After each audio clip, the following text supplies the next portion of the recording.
infinite complacence, people went to and fro over the earth about their little affairs, serene in the assurance of their dominion over this small, spinning fragment of solar driftwood, which by chance or design, man has inherited out of the dark mystery of time and space.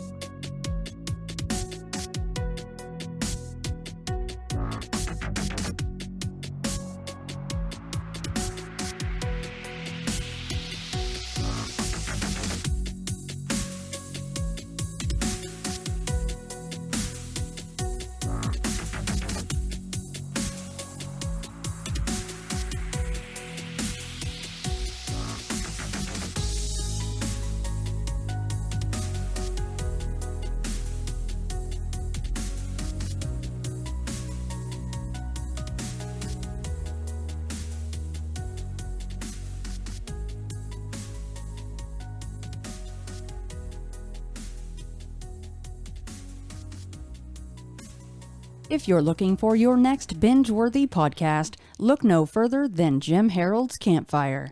For 90 minutes every week, Jim talks to real people with real encounters, with no embellishments or accoutrements like sound effects added.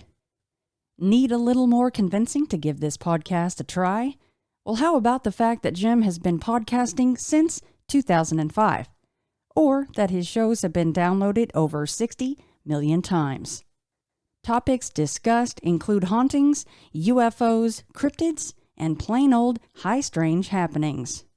You can tune into Jim Harold's Campfire on Apple Podcasts, Spotify, or wherever you listen to Into the Fray. Well, yeah, Jamie, thank you so much for getting in touch. And you were mentioning just now that you have been having encounters since you were 14 or 15.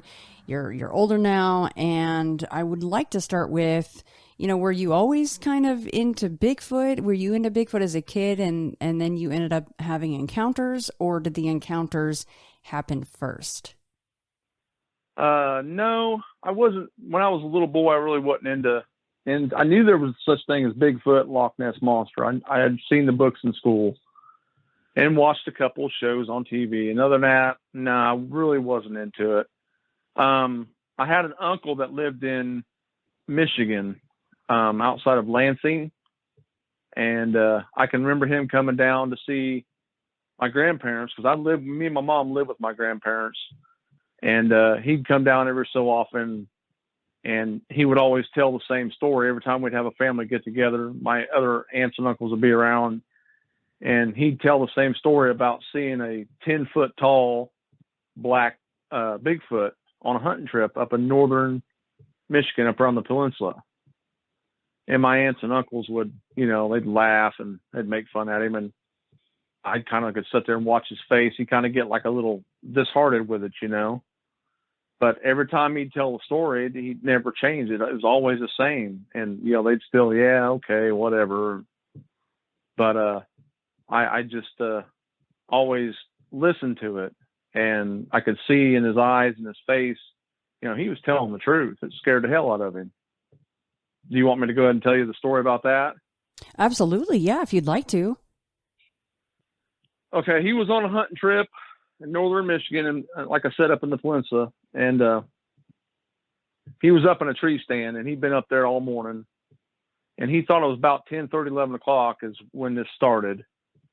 He heard noises coming from the right side, his right side up in the stand, like somebody was walking, or maybe it was a bear. He just wasn't for sure, but it was loud enough that he could, he noticed it and he was watching. Then all of a sudden, out of the brush and out of the trees, come this 10-foot tall. He said it was massive. It was black as black can be. It was walking on two legs, and it come walking through.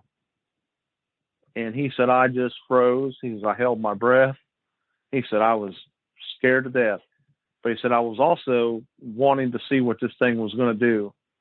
And there were some berry bushes up there where he was at, and it was picking through the berries. It would stop and kneel down and eat some berries and get back up and walk around and find some more and eat it. And he said it would look around, but he said it never saw him, because he said he was, he's like 17, 20 feet up in the air. And he goes, I felt like I was pretty well hidden from it. And he said, but it was still scary. He said, when you're looking at this thing, it's 10 foot tall. He said, it's massive creature. He said, it make most bears look small. And he watched it and watched it. He says probably a good 7 to 10 minutes watching this thing.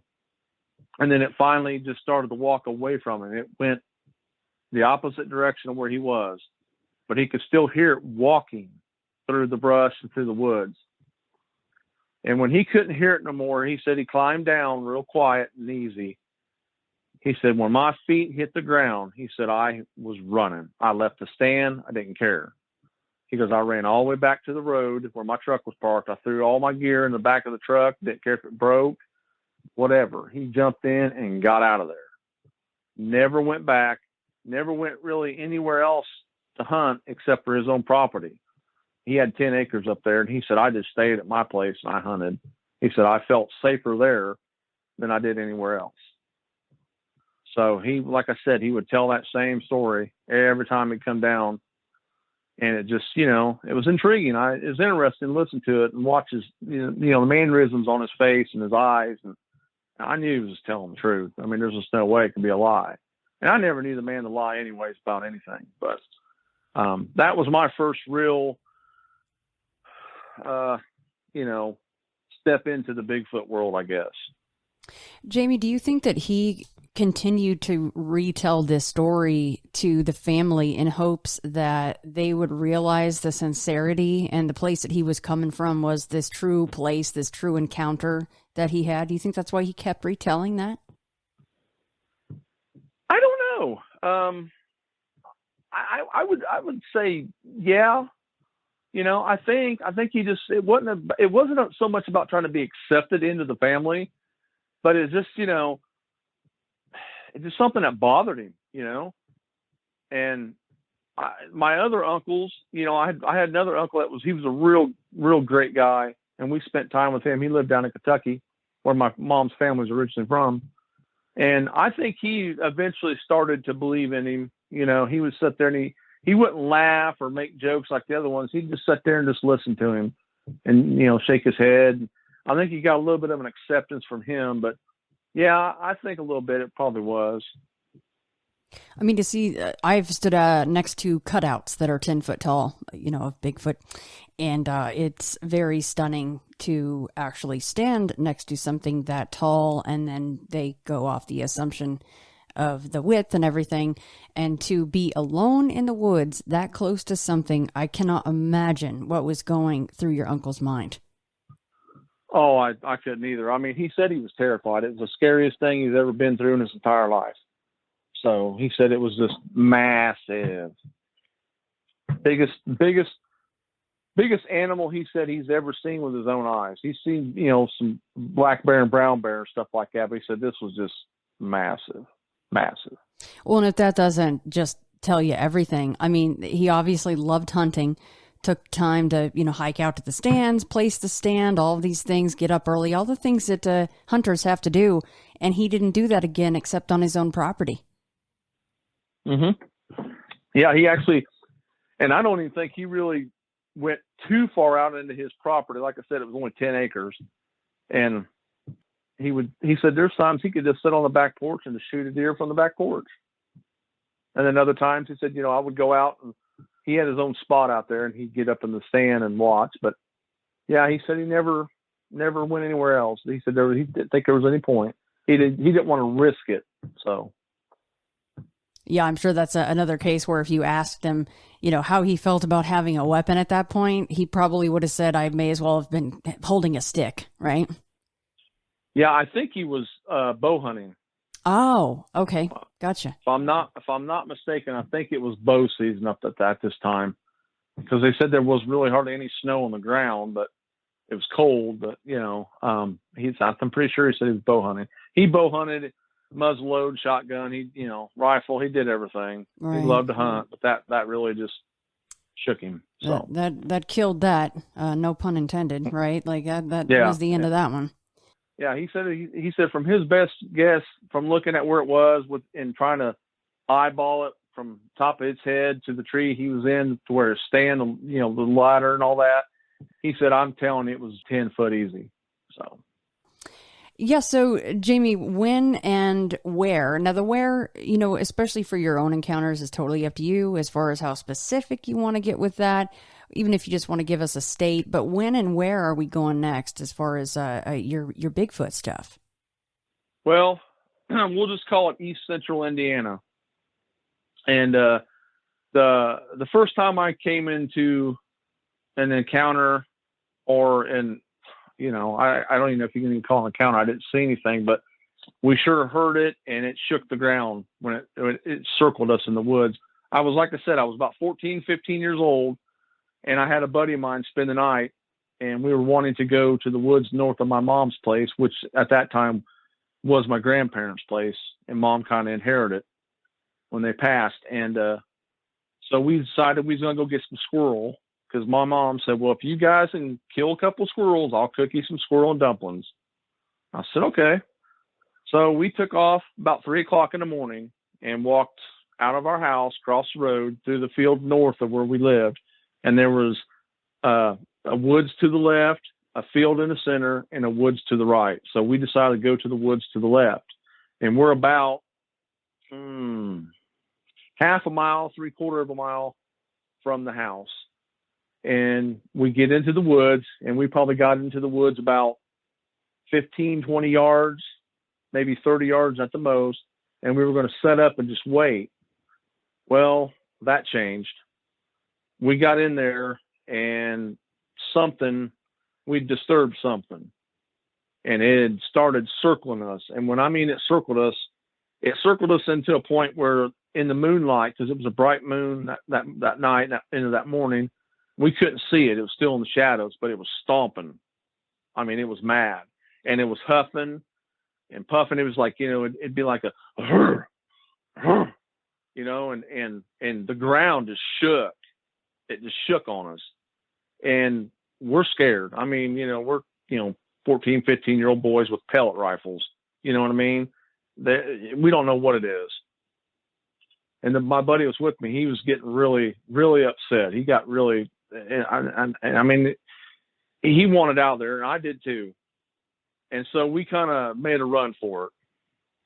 And I knew once we got to the field out of the woods, the moonlight was so bright that we could see the field. We could see where we needed to go and get back to the house.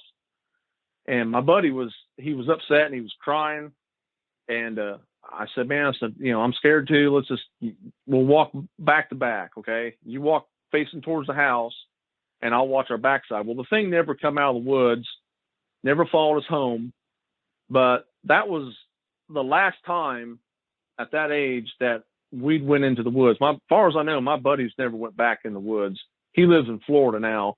And every time I bring up that night, he doesn't want to talk about it. He'll get real upset with me and just, I don't want to discuss it, just drop it. But it took about, oh Lord, I was in my mid 30s, late 30s before I actually went back into hunting and getting back out in the woods, hiking and metal detecting and stuff like that. We went back home, and I told my mom what had happened, and she said, well, you probably got on a deer or something like that, a buck. She goes, just stay in, And we had this teacher at school that we all really liked. He was a great man, great teacher. And we went to him that following Monday, and we told him what had happened. He said, well, like my mom, he probably ran into a big buck, or maybe it was somebody's cow had gotten loose. And I thought, I never heard a cow or a buck do that. You know what I mean? Make that noise, that grunt with a huff and a puff. And I've never knew of cows and deer to be so big that the ground would vibrate underneath your feet. I mean, it just shook the ground. So that's that encounter. That was the first time I'd encountered anything that scary in the woods. When I got back into hunting, it was because of a friend of mine. He kept wanting me to go with him because he went hunting and he got his first buck, and he was like, oh man, you really need to join us and come on out. So I did. And I didn't think nothing about running into a Bigfoot or anything like that. And the Bigfoot I'm assuming this is a Bigfoot that we encountered that night. I don't know what else it could have been. It scared me, but it didn't scare me bad enough to stay out of the woods. I just, life happens, and you just don't get the time, and you don't think about going back out and doing things. You just get so busy with stuff. But it had definitely scared my buddy, because I know he's not been back since in the woods. And he's in Florida, so there's woods everywhere there, so he doesn't go in the woods there either for any reason. I think him and his wife and his kids, they hike the trails during the day. Mm-hmm. But as far as hunting and going back deep in the woods, I don't think he's ever been. And we haven't spoke. The last time we spoke was 10, 12 years ago. And I brought it up to him because my wife was there, and I told my wife about this story, and I said, well, listen, he'll vouch for it. And, cause my wife kind of thinks I'm a little out there, but cause she thinks, there's no such thing as Bigfoot and all this and that. But he told me when I brought it up to him, we was in a public place, and he got very upset with me. He said, man, I told you I don't want to talk about it. Drop it. Don't bring it up to me again. And I didn't. And my wife's like, wow, okay. And then they moved, his family moved to Florida, and they've been down there ever since. And we haven't talked. Now, did that maybe not prove to your wife, but did that provide an example of your wife, or maybe sway her a little bit more that something really anomalous did in fact happen to you guys on that very early morning trying to go hunting? I don't know. I think maybe it does. It just, my wife's just she's real realistic. You know what I mean? Show it to me, put it in front of me, and then, okay, I'll give it to you. Yeah. And she just looked at me and said, yeah, something's got him upset, I'll give you that. And that's as far as we've took it. So, okay. But I've had over the years, Shannon, I've had people, I don't know what it is about me, but I've had people will just tell me things just out of the blue, like I'll meet somebody new and we'll get to talking about things, and they'll bring something up and they'll say, hey, I saw this in the woods, or I had this happen to me. And, it's just, I guess I'm just one of them guys that people can look at. Well, I can trust telling this guy this, and I don't give out people's names because I respect. If they told me like that in private, then obviously they don't want nobody else to know who they are. Right. But I've told their stories. I had a friend of mine, actually dated his sister in school. They lived across the field from us to the south. Where my first encounter had happened, and he had snuck out of the house one night in the summer and was smoking in the front yard on the bench. And he'd watched this. He said he thought it was a huge person at the time, but he said the more he looked at it, the more he concentrated on where its walk and its gape. He said, there's just no way. He'd seen a huge dark black figure walk out of an old pig pen and walk due north. And he said it was really big. It was really tall. It was black. He said, you really had to squint your eyes and concentrate on what you were looking at. And then in some of the moonlight, you get a better look at it. And he was telling me that the walk that he went from that pig pen to the road that I lived on, he said in a matter of probably 20, 30 seconds. And you're looking at probably a football and a half field. I mean, it was, yeah. He said, there's just no way a man walks that big. He said he watched it cross the road and it was gone. It just went due north. And he told me about that one night. We was talking, and he, brought that up and stuff. And so, and I've had a family that lived close to a woods that is owned and protected by a university.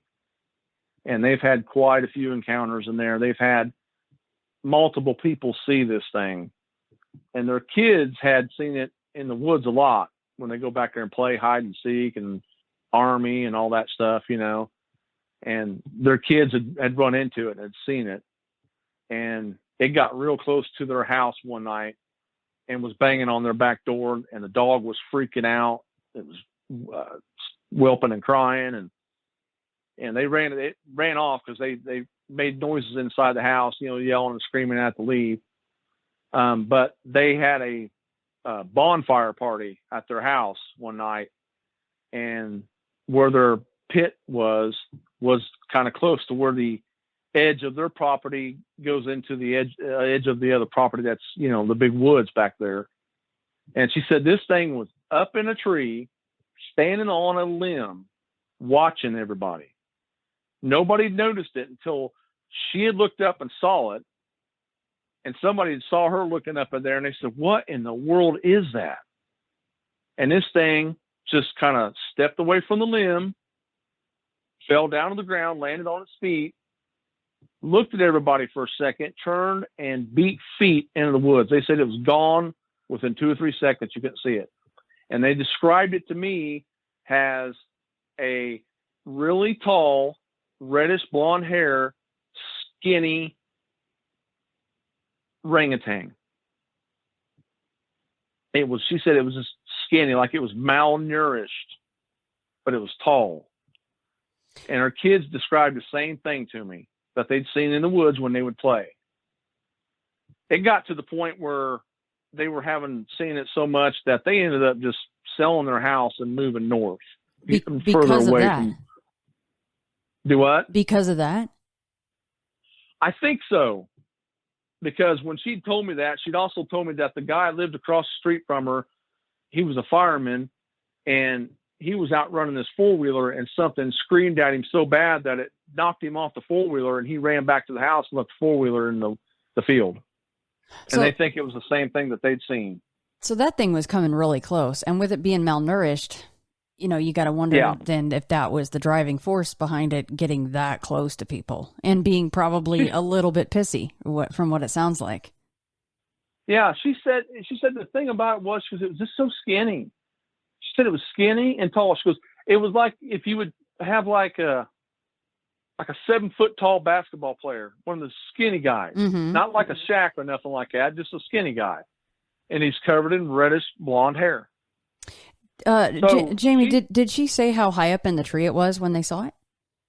No, not really. She said it was, she said you had to kind of look up at a 45-degree angle and you could see him. Okay. So if I had to take a guess, he's probably 20, 40 foot up. And those trees in those woods are big. I mean, it's a thick, dense woods, and they've got some big timber in there. And she said it was just standing up on that limb against the trunk and watching them. And sometimes you could see it in the firelight. The light of the fire would bounce when they had a big fire in the pit going. You could see it bouncing off the trees in the woods. So the ambers and all that. So she told me about this, and I went and talked to my cousin because he kind of would go do things with me. So I had a friend of ours drop us off north of those woods on the road, and we went in the woods. Now we trespassed. I'm not going to sit here and tell a lie because it's no trespassing. These woods are privately owned by a university, and we trespassed. We didn't do any damage or anything like that, but we went back here one night, and we was back here about 2-3 hours walking around checking things out. I told my cousin, I said, well, I'm going to see if there's anything in here. So I picked up a stick and I smacked the tree a couple times, and we sat there and we sat there and we sat there, and I did it again, smacked it again, and then we heard a response to the north of us. So I'd hit it twice, and then it would come back twice. So we found a dry creek bed, and we started walking it, and after walking about 5-10 minutes, I stopped and did it again. Well, the sound from the north, it come back, 2 knocks. I always did 2 knocks, no matter what. So after I did my 2 knocks, the north side of it did his 2 knocks. I did another 2 knocks, and then we had a knock to the east. So there was 2 of them in these woods with us. Because there's no way where the sound was coming from the north that he could have got over that far east without us not hearing him running through the woods or making any kind of noise. There's no way. So there was another one over there to the east. So when we heard that one knock, we kind of figured it's time to go. I mean, we got a little shook up on it. We followed the dry creek bed out till we come to a farmer's field, and then we walked the field up to the road, and we called my buddy and said, hey, you need to come get us. We've had enough for one night. And we got out of there. Nobody knew we were going in there, just the 3 of us. So, and like I said, it's privately owned, and there's no trespassing all over these woods. I mean, there must be a sign every 50 to 100 feet. So Now, the university, do you know why they purchased that land and what were they doing with that? They use it for the biology classes, and they go out there and they take the students out there to learn about different species of trees and flowers and all this stuff. It's used basically for education, but they don't want anybody hunting out there, which we found a brand new hunting stand in a tree when we was out there that night. So somebody's hunting it. Well, so I'm not the only one trespassing. Right. Yeah, exactly. Well, that's right. And we've all done things like that. But I bet some of those students got a little bit more of an education than they bargained for. And I wonder if any of the biology professors or teachers, have any stories to tell. If probably they would never share it publicly, but that's kind of an interesting aspect to the land around there, is the fact that the university had a little chunk of it. Okay, what about, you mentioned the overgrown pig pen. So how many folks, at least at that time when all this was going on, had things like cows and horses and pigs in that area? Well, this was a farm, and I know the people that own the farm, and they still own it. They had quit having animals on that farm back when I was a little boy. So it had grown up pretty good to where, they just weren't maintaining the pens. You know what I'm saying? They were just, and the pig pen that this thing had walked out of still had the pig houses in there, the small little shacks or whatever they used to use them for coverage in the rain and stuff. They were still in there. So, and I never went back in there. I just never got a chance to go back in there and see if there's any bedding, any of that. But that's what he said. It walked right out of that, just like it didn't have a care in the world. You wonder if it used to be kind of a shopping center for the Bigfoot, and then he just goes back and checks every once in a while to see if there's, any more goodies that the humans have started to raise again, Yeah, that's a possibility, but they never did. I was thinking maybe he was using it as a place to, chill out during the day or something like that, because nobody would go back there. The only time anybody would ever get close to that pig pen is when they were planting the crops, and then they'd harvest them in the fall. That's the only time anybody went around that. Yeah. So what was the next thing for you then, Jamie? Well, like I said, I get people telling me all kinds of things. I used to do deliveries. That was my job, and I delivered to different places and stores and stuff over the years. And I had a guy at the back door at this one store tell me he was in the county to the northeast of where I live, and he was hunting. And he was by himself, and he was sitting next to a tree along a fence line that separated a field in this patch of woods that he was in.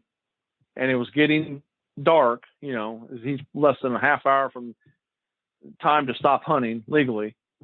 And he saw a figure running super fast, he said, down through where he said it was a north and a south line. This thing was running the east and west line, and it was coming towards him, but north of him. You understand what I'm saying? It was running from the west to the east, but it was still, north of him. Probably, he said he figured it was about 300, maybe 400 yards away from him. And he said, I was nestled down next to this tree. He said, I was in camo because I don't believe it saw me, but he said it was running really fast. He said it was not very tall, but he said there's no way a human was running as fast as what this thing was running. And he watched it run from the west to the east on that other line. It come into the woods where he was at, but it was on the far north end. He said when it got in those woods, he said, I got up and I ran due south, and I ran way far south of where my truck was parked. I made a circle, a big loop around to make sure this thing didn't pick up my smell or see me or hear me. And he goes, and I got to my truck and I got in. He said, I got home. And he goes, I never went back to those woods. I went to another different place to hunt. But he said it was, getting dark. And he said it was just a black looking figure. And he said there's no way a human ran that fast. And the fields, they'd already been tilled. So he said, how could you run that fast in a tilled up field without, tripping and falling and breaking an ankle or something? Right. But he said it was real fast, less than 10 seconds. They saw it come out of nowhere and just run beating feet down to that fence line, and then went into those woods that he was in on the north side. And when did this happen? Oh, it's been 12, 13 years ago when he told me this. Okay. That's like, yeah. Like I said, people we get talking, guys get talking around, and they tell me that strange things has happened to them. So that's just how it goes with me. The next thing that really happened to me, and it happened actually to me and the guy that I hunt with all the time, we were down in a state preserve land. It's like 2,500 acres, and it's south of us in another county. And we were scouting, trying to find a good spot to hunt on this public land, trying to, stay away from everybody. And I took pictures of this. And I haven't shared my pictures with a lot of people, but if you would like to see them, I can get them sent to you. This is what started me packing a camera or packing my phone with me, making sure everything's fully charged, batteries are fully charged, everything's in good working order. We came across on a 4-wheel drive lane that goes east and west of this 2,500 acre property. We came across 2 big dead trees. I'm talking 60, 70, 80 feet tall. No joke. And they're probably a good 18, 20 inches in diameter. And this 4-wheel drive path that runs east and west has got a hill on each side. On the right side and the left side, it goes up like a hill and then flattens out and goes back up a really tall ridge. We were coming from the east, walking west back towards our truck where the main road was, and we come across these 2 trees.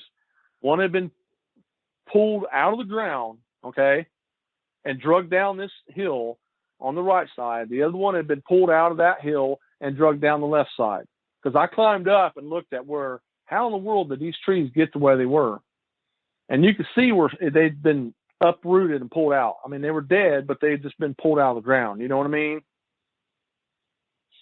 They had been interlocked. Like if you take your fingers, both your hands, and you interlock your fingers together, right? The limbs have been laid in together like that. It made like I don't want to say an X formation, but it made a barricade. Like this is as far as you're going to go. You're not going to get any further than this. And we stopped and we looked at this. Now, Shannon, I'm 6'4", 300 pounds. My buddy's 6'4". He weighs about 280, 300 pounds. We're big boys.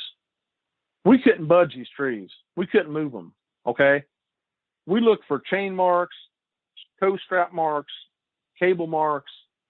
We looked for everything that we thought maybe a human had moved these. Mm-hmm. And we couldn't find any marks on these trees anywhere, but they were interlocked. It was unbelievable. I've never seen anything like this. And my buddy's real skeptical. He's worse than my wife. And he said, I bet the wind come through here and knock these. I said, are you serious? The wind? I said, there's no way the wind's going to knock these 2 trees down where they're going to fall perfectly in line with each other and interlock their limbs together like that. I said, there's no way, dude. So he just played it off. We got back to the truck and I said, stop over here at the station. I want to talk to the person that's in charge for the day. So I told this lady there, I said, hey, this is what we found. I took pictures. I showed her. She goes, well, it's probably the wind. Mother Nature, she's a tricky lady. She can do things. And I was like, you got to be kidding me. Seriously? So we left. We come back down the next day to do more scouting. And those trees had been cut up and all the limbs and logs had been laid off to the side. And you could tell where a vehicle had drove up there and stopped. Because the day before, there was no vehicles. There's no tire tracks, no nothing. But that day, when we went back there, because I wanted to see it. I want to see if they were still like that. And they weren't. They took a chainsaw and they cut them all up in pieces and stacked them off to the side. Yeah, so you're probably going, well, I have 2 people now that are saying the same thing. It was probably driving you a little bit crazy. Oh, yeah. Yeah, like I said, I mean, come on. you and I both know that if there was a chance that a wind storm or whatever would come through and blow down 2 trees like that, it would be a 1 in 100 trillion chance in this world. I mean, seriously, guys. And I'd hunted that land with my buddy quite a bit. I mean, we spent 2 years going back and forth down there hunting. And I'd get stalked. That we'd separate, and there was something would follow me through them woods and up them ridges and all that. And I'd look back, and I could never see nothing. I'd take a few steps. They'd take a few steps. I mean, I could never see anything, but you could hear something stalking you, following you in those woods. I found a couple of sapling trees bent over on game trails, and they'd shove the tops of them would be shoved down the ground with like a log or something to hold them in place. I found bedding areas where they'd been clean, like they'd brushed all the tree limbs and the grass away, and they'd laid something that laid there. I took pictures of that. Like I said, I just kept a camera with me.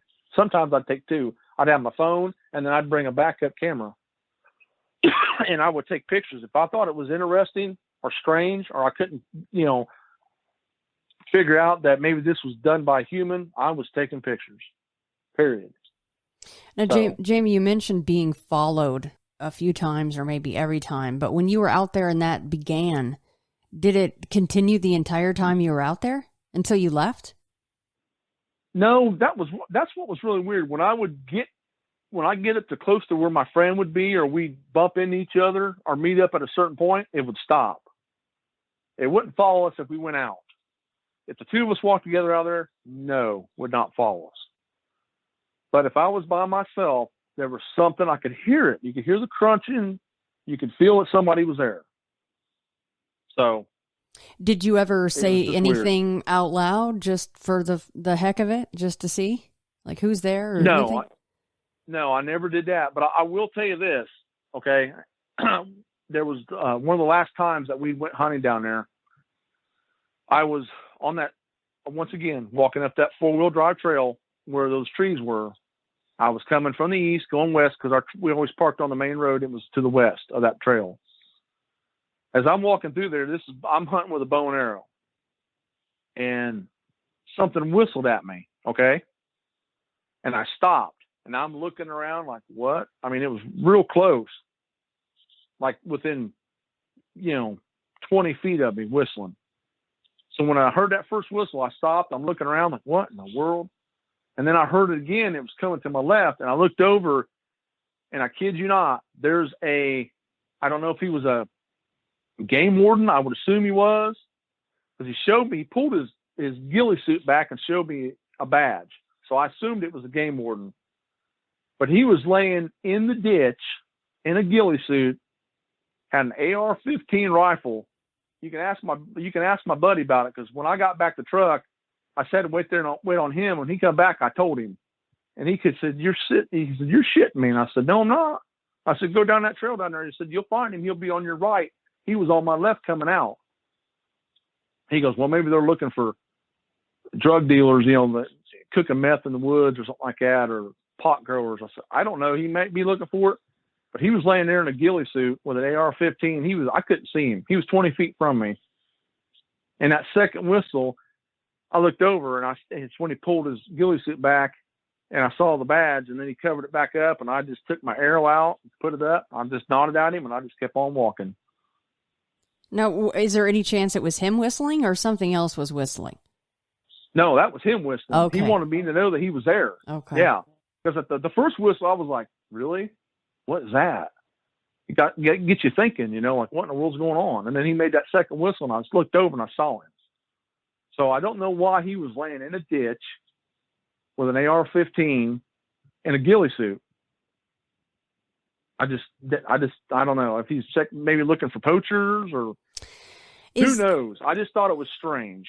Okay, so that was going to be my question, because I'm not super familiar with tactics of game wardens and licensing and tags and things like that. Would that be a tactic that they would employ to catch people poaching, or people that didn't have the proper licensure to fill tags didn't have the tags to fill and they were out hunting anyway? I would say yes, a game warden can do whatever he wants. I mean, they've got as much authority as the U.S. Marshal. That's what I've been told. But I just found it really weird that he was in that spot, and that was real close to where those trees had been tore down and interlocked.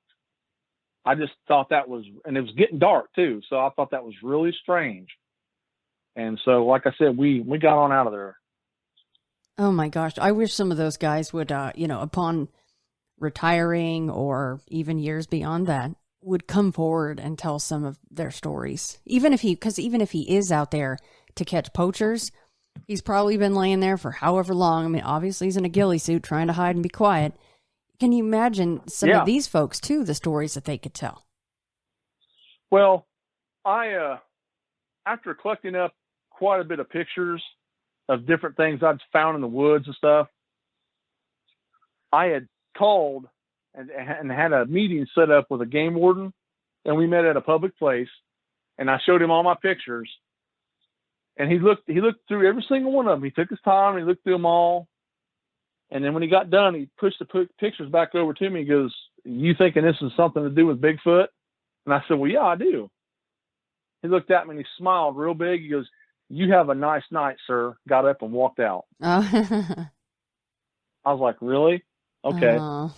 So I talked to another game warden, which this isn't Bigfoot related, but I talked to a game warden out of another county that I knew personally, and he had never seen anything Bigfoot related, but he did come across a hunter that had been treed by a cougar here in Indiana. And he was telling me about tracking the cougar, and he showed me pictures of the prints of the paw of that cougar, and they were huge. This was a big cat, and they never did find it. But this hunter got treed, and the only reason he survived is because he unloaded his shotgun and his handgun down towards the cougar on the ground, trying to scare it off. And he called the game warden, told him what had happened, took him out to the spot. So, jeez, that would also keep you out of the woods for a while or forever. That would be horrifying as well. Oh yeah, and not to get off track of the Bigfoot stuff, but there's been some. I don't know how would you say it. I guess not really. I guess it would be a government cover up, but there's people that had spotted and black panther in this area for years. Right. As a matter of fact, the guy that cuts my hair to the county to the northwest of where I live, he has people that's took pictures of it in their yard. And let me guess, all of the government agencies there say they do not exist in this area. They do not exist, because I even called them because I'd spotted it north of a little town where I live. I took a backcountry road home one night from running the route, and this thing crossed the road in front of me. And when his body got into the ditch, his tail was still dragging the road. And I was told by the game warden that I saw an oversized house cat. You're like, I said, really, really oversized. Yeah, I said, really? I said, the house cat's tail that drags the road while the body's still sitting in the ditch. Click. He hung up on me. He hung up on you. Yeah. Yeah. I was like, seriously? Okay. But here's the cover-up story that was given to me by a woman that saw it firsthand, and she worked on at one of the stores on my route. She has a CB radio that she keeps at her house. They have a little farm on the west side of the county. And a trucker had come on while they were sitting there eating dinner one night and said that he just hit a huge black cat on the highway. Well, she jumped up, got in her truck, and got on the highway that he was on, and she was looking for the cat that they hit, because she said, huge black cat. She wanted to see what it was. By the time she got to where he had hit it, there was already game warden on the scene and a guy in a green pickup truck, and they had loaded this thing in the back of the pickup truck. And she said that the thing was so big that they were pushing it into the truck to try to get the tailgate shut. And she could see the big, long black tail. Oh, my gosh. And they were, now Shannon, listen to this. They were scrubbing the road. Oh, and she told me this story. Oh, goodness, because that's one of the larger ones I think I've heard of as far as the black cats go. Oh, it'd be cool to talk Yeah. to that trucker specifically about one of these cryptid cats, because they're not. I mean, we call them cryptids, but we know that they exist. We know that they're out there. People see them and should more readily accept the fact that they are in several states in the United States where they say they are not. Well, we had a few people, and one of the persons that told me was the teacher that we had all those years in school. He had seen a cougar and its cub walking the fence line on his property in one of his fields. And then we saw the same one when we were scouting another hunting area on the north side of the county, and we called it in, and the game warden told us that there's no such thing as a cougar in Indiana. They're not indigenous to this state. We just saw misidentified house cat or a coyote. And I'm like, seriously? I know what animals are. I can distinguish between any animal you got. And he just blew it off, So, and there's a guy that has it on his game camera a quarter mile from where we hunt, has caught one on his game camera, and they deny it. So look at what they go to keep things like big cats quiet, right? You mentioned this trucker that hits this cat. They're already putting the body in the back of the truck and scrubbing the road. They don't even want the blood there. My goodness. I mean, they don't even want people to be able to sniff out and corroborate his story, when easily you could be like, well, it could be deer blood. They don't even want that there. They're scrubbing it. That's interesting to me. But they go to this length with the cats, right? So imagine, because that is part of the theory on why does the government know about Bigfoot, and why would they want to keep it from us? Well, if they're hiding the cats, don't you think that if they know all about Bigfoot, they would sure as heck fire want to be covering up Bigfoot for an even bigger reason? Oh, yeah. I mean, who would go into, when you watch a video like that, gentlemen, I keep bringing this up, but to me, it's just a terrifying video. The guy that was filming the mama cat, the mountain lion, stalking him for as long as she was, while he's walking backwards, thinking he's probably going to die at any minute, and she keeps charging him. These are the kinds of experiences that change people's lives, and then they're trying to go, well, I mean, yeah, they're out there, but don't worry, nothing's going to happen to you. Go into the woods, keep paying the fees to come into our national parks and the state parks and keep things going. We don't need to shut down the woods, but so they're doing that for the cats, I assume, for a lot of reasons pertaining to money. So it would behoove us to think then that would be the same for the Sasquatch, if they're out there just roaming around wherever the heck they want, obviously. Right. Yeah, and where the cougar that we saw and that other people have seen, there's a trail that runs real close to these sightings where people bike and they jog and they walk, and it goes on for miles. I mean, that's a little too close for comfort, if you ask me. Just be walking along, and all of a sudden, it jumps out in front of you or jumps out behind you or something. What are you going to do? So, yeah, you're pretty much trapped at that point. And unless you have some kind of a weapon to take care of that, most people, we've seen it done with the other gentleman that was able to fight the cat off. I think it was in California when he fought the jogger, was able to fight off the mountain lion. But he got lucky. He got very, very lucky with that. And I think that was a younger one, if I'm not mistaken. But it's not a situation to lightly take or want to be put in. Yeah, and they say the same thing about black bears. There's no black bears in Indiana. Well, yeah, there is, because there's a lady that told me she saw one at her dad's farm, and it was laying behind the barn when she saw it, when she pulled into the driveway, and it hopped up and ran off when she pulled in. And she said it was a small black bear. So, I mean, So they like to deny a lot. Jamie, being a hunter and knowing animals like you do, that black cat that you saw, how it may be kind of difficult, and I get the visual of the tail and then the rest of it's in the ditch. That is stunning. But can you guess about how big this thing was, how many pounds it weighed, or anything like that? I'm going to say that the body was about 4.5 foot, 5 foot long. It was big. Oh, it was God. lanky, long. It was the prettiest black fur I ever saw. And this was a sunny day, and I was less than 100 yards from it when I saw it.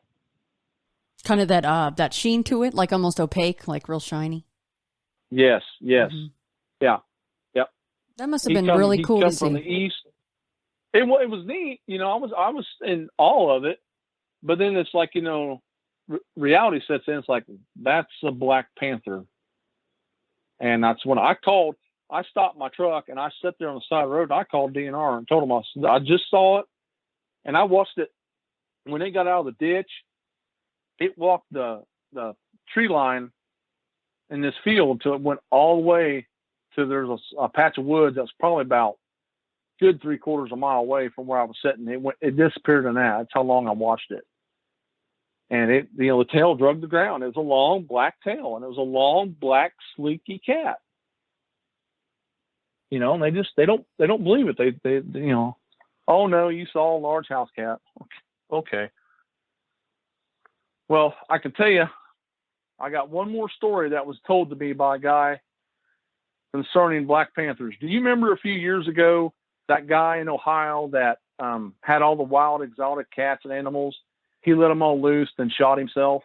Remember hearing that story? I sure do. I think it was Zanesville, Ohio. Mm-hmm. Well, he had black panthers in there too. I talked to a guy whose girlfriend's cousin lived over that way, and they were telling me that they didn't catch all the animals that they said they caught on the news. She said that was a lie. So I go over to Greenville, Ohio, to pick up some tractor parts off this guy that he had listed online. And we get to talking about things. And sure enough, he's one of them guys that tells me, well, I'll tell you what I saw one day going south on 49. I said, okay. He said, I was driving down the road and I saw about 4 deer running towards the road. And he said, I started to slow down because I didn't want to hit them. He said, all of a sudden, them deer put on the brakes.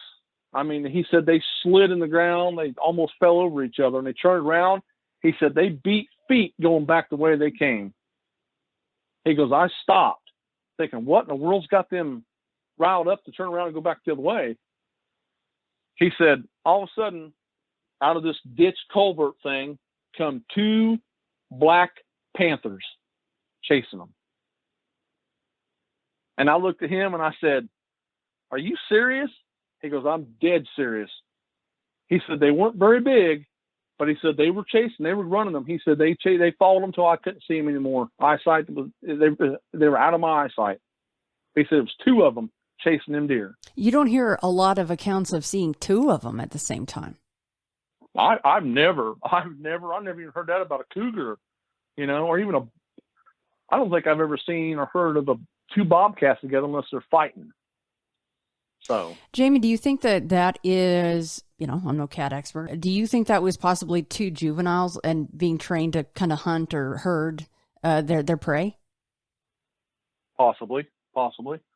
And I think they're probably one of them, or the 2 of them that got away at that Zanesville place. Mm-hmm. Mm-hmm. They hunted around there for days, they said. But I'd heard people say that, no, they didn't get them all. So, but the news did say that the news probably said they got the more dangerous animals then, right? To keep people calm.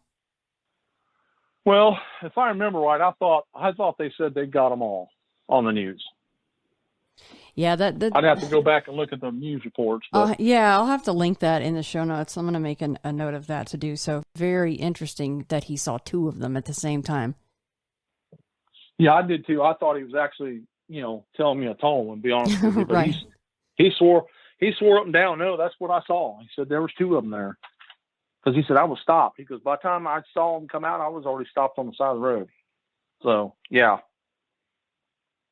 Yeah, I mean, that would take people reporting them or being willing to report seeing them, and then the game wardens or whoever coming out and tranquilizing them, been able to locate them to even tranquilize them. So, yeah, it's probably not very believable that they got all of those animals. Yeah. Well, there was reports, and this has been 15 plus years ago, that they'd spotted a timber wolf from Wisconsin was here in the county that I live in. People had saw it, and they DNR tranquilized it. They got on the scene and tranquilized it, and it had a radio caller from Wisconsin. Oh my goodness! So they can travel. They can make their way. How big was that thing? Do you remember? I didn't see it. I just had people tell me that they had seen people had spotted it, and they called. The DNR come out, and they tranquilized it. And they said that it was from Wisconsin because it had a radio caller. That is amazing. Animals are incredible. I think I saw on a show one time that a mountain lion and a wolf and all of them can travel up to 30 miles in one given day. So now they're definitely amazing animals, creatures of the world. I mean, they go anywhere and do anything they want. So the next thing I have about Bigfoot is we were looking to be, and a buddy of mine were looking into a new place to go hunt, and we were scouting, and I come across a pile of scat that I never saw before in my life. And my buddy looked at it, and he's like, I don't know what the hell that is. And I said, well, neither do I. So we left it, and it just kept bothering me. That day when I got home, I was like, man, I never saw anything like that. And I got on the computer and I was looking up, North American animal scat, and nothing matched this scat that we saw in that woods. So I decided I'd go back over there and I'd just go ahead and collect it. So I collected all the scat, and I showed it to a biologist guy I know, and he said he'd never saw nothing like it. I showed it to the teacher that we all had in school. He said he never saw anything like it either. So I just kept it, and I got it froze. It's in a bag, and I got it locked away in a freezer, and I don't know what else to do with it. I've never seen anything like it. So what's strange about the scat? Can you describe it? It's like a ball. It's like oh man, what would be the size of it? I guess it's like the size of a baseball to a softball. There was two different piles there, and it was just, I don't know, Shannon. It was just weird. You know what I mean? I'd never seen anything like that before, until I saw the show on television about the swamp loggers when they found that nest, mm-hmm. and there was a whole bunch of scat inside it. What was inside that kind of resembles what I have. So I don't know what it is. I don't know. I'm not saying it's Bigfoot or anything like that, but it's, where we found it at, we found footprints. I took pictures of those bare footprints. I got scale for it. You could see where something had been attacked because the cornfield had wrapped around this small patch of woods we were going to hunt in. And the corn was already 6.5 feet tall when I found this. And a lot of it had been smashed down. There was some red tint on the dirt, on the ground, and on the corn stalks, like blood, Mm-hmm. I took pictures of all that. Like I said, I try to take pictures and document as much as I can. So it was just another weird thing I can't really explain. To this day, I don't know what it is. Now, you mentioned bare footprints. What size were those?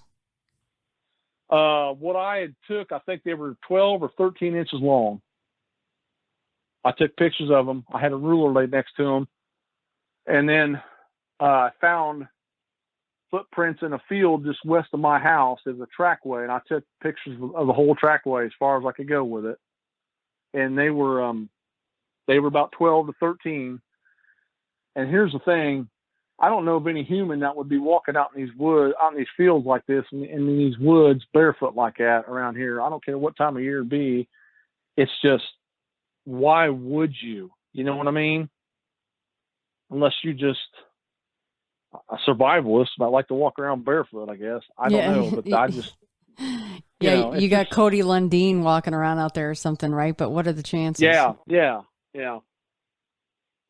We found another trackway on some government land that you could hunt on east of where we hunted on that 2,500 acres. And it was a 1/4 mile long trackway. And I took pictures of it. And my buddy that I hunt with, he was with me. And he even looked at them, and this was in the snow. And they were 14.5 inches long. They were big.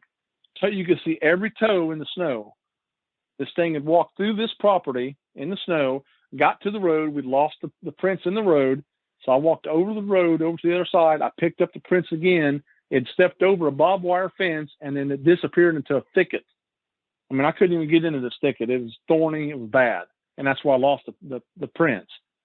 And I took pictures of all those. And I had lost the phone. It was a little flip phone. I'd lost it. The prints are on there. I tore through the house looking for it. The phone disappeared. I never did get those off that phone. But my buddy will vouch that what we found that day, they were about 14 inches long or longer. They were good size. They were bigger than my foot. I wear a size 12. And if you think a size 12 in a big hunting boot, and I put step beside it, you can see the difference. They were way longer. Right. Now, was this friend also a skeptical friend, or did he say, no, this is some really strange stuff here? He couldn't explain This is the same friend that I hunt with. We found those trees that were tangled. We and him go hunting a lot. We go scouting a lot. And he was there the day I found those. And then, I'm going to tell you what, it was a cold day. It was like below 20 degrees. And we found those prints. Well, and he was like, I'm sorry, wow. Go ahead. Okay, so that got him. That trackway then got him. He was wowing on that. Because, and here's why it got him. Because it was in the snow. Every step was in the snow. And it was one foot in front of the other foot. Not like how, we walk. This was, here's one in front of it. It was weird. And over the barbed wire fence. Was in the snow. Yes. And there's there's no jumping or slipping. It's just like it stepped over because that's how big it was. It could just step right over it. And the fence was only 4 foot tall at the most. It wasn't a big tall fence. So it stepped over it with ease. Right. So which we cannot do. I didn't find we can't do if it's a 4 foot high barbed wire fence. You have to there has to be hands and you have to climb over. So yeah. And there was no prints on the road. Of course, the road didn't have a lot of snow on it because the vehicle's back and forth, but I couldn't pick up any prints on the road. So, but he thought that was pretty strange. He even said, why would somebody be out here barefoot walking in the snow and as cold as it is? That's a big old, that is like the biggest dude ever and out of his mind, basically, at the same time. Yeah. Yep. The other time that I encountered, me and my buddy was hunting on a property north of where I live right now. And I was in the box blind, and the box blind is like 4 foot off, 6 foot. It's 6 foot off the ground. I was in there by myself, and he was about 75 yards north of me in a tree stand. And it was a very cold morning. It was so cold that, I brought my propane heater and put it inside the box blind with me to try to stay warm. And he was all bundled up. He had a muffin, he had earmuffs on and his face covered. And I mean, it was cold morning to be hunting, but we were out there hunting, and we got there half hour early, like we're supposed to. And I looked over, I could see him with my binoculars. I could see where he was. So I'm sitting inside the box blind, and something screamed right behind me. I mean, it couldn't have been no more than 30, 40 yards behind me. Screamed so bad, it scared me a little bit. It shook me, like woke me up. It was a real loud, quick scream. I couldn't even imitate it. I mean, there's just no way. It was just loud. And so I get my phone out. I'm texting him, did you just hear that?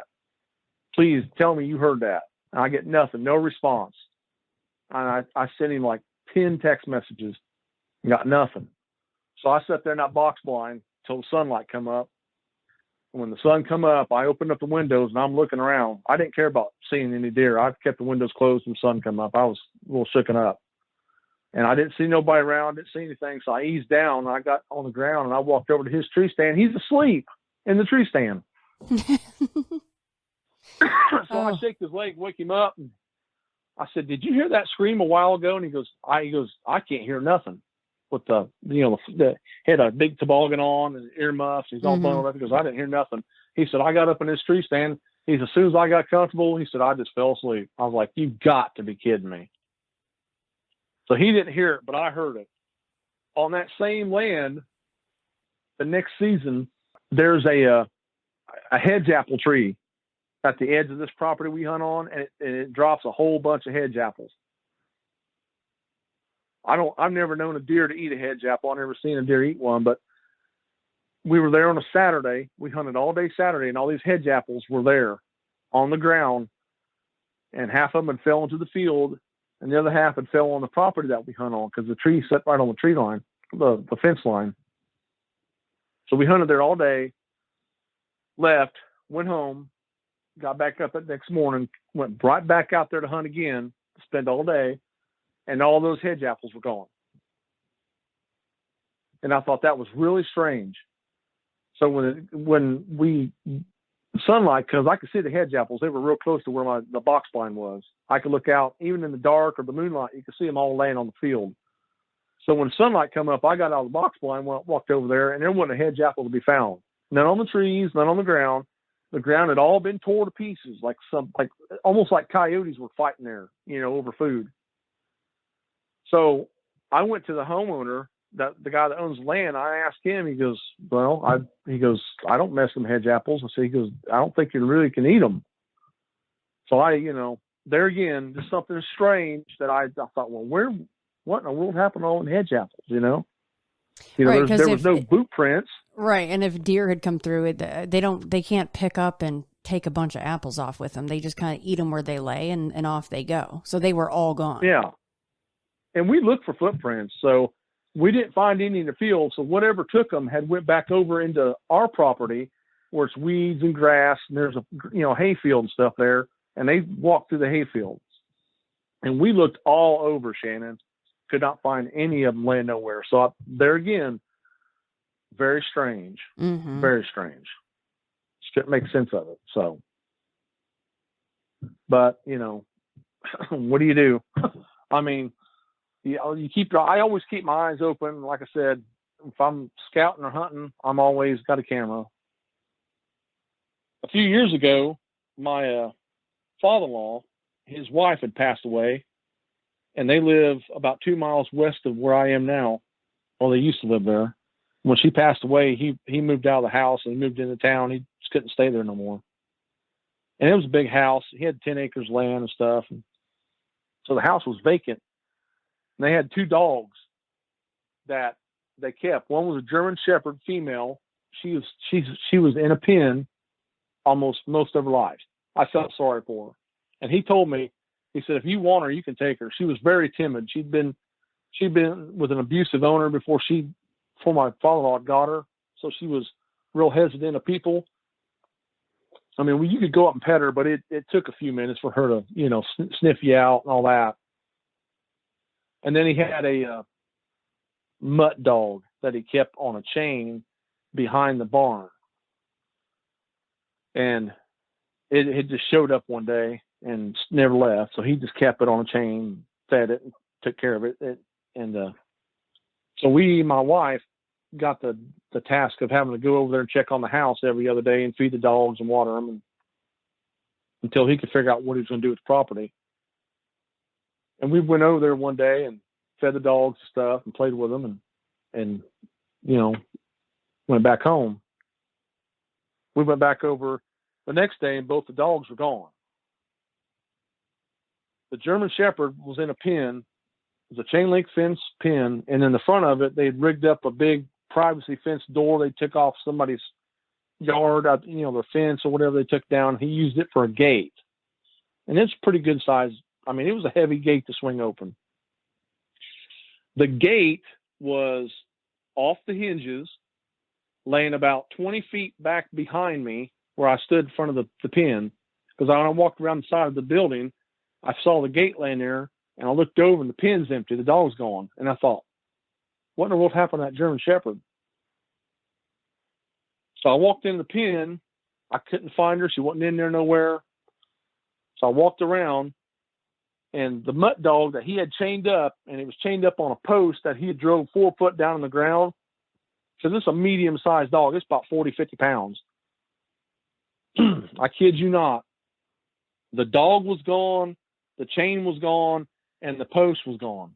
It's like it was a clean hole right out of the ground. Like it just like something had grabbed it and just pulled it straight up my gosh. and was gone. Yeah. We hunted his 10 acres, found no sign, no post, no chain, no dogs, nothing. I even went back into the woods that butt up against the back of his property, and I couldn't find nothing. So we called him and told him. He's like, well, somebody probably stole the dogs. He said it's unfortunate, somebody stole them in the middle of the night or something. I'm like, are you kidding me? First off, if you're going to steal somebody's dog, wouldn't you think it'd be easier just to open up the gate and, put a leash on her and walk her out? And then as far as a mutt dog go, just unhook the chain and put your own leash on it and walk them out. Why would you rip the gate off the kennel and then pull this dog chain and post and all out of the ground? Right. They disappeared. They're gone. Never seen them again. Neighbors didn't hear nothing. They didn't even hear him bark or yelp in the middle of the night. They said it was just quiet. He had neighbors right across the street, got a row of houses, and nobody saw or heard anything that night at all. Them dogs just disappeared.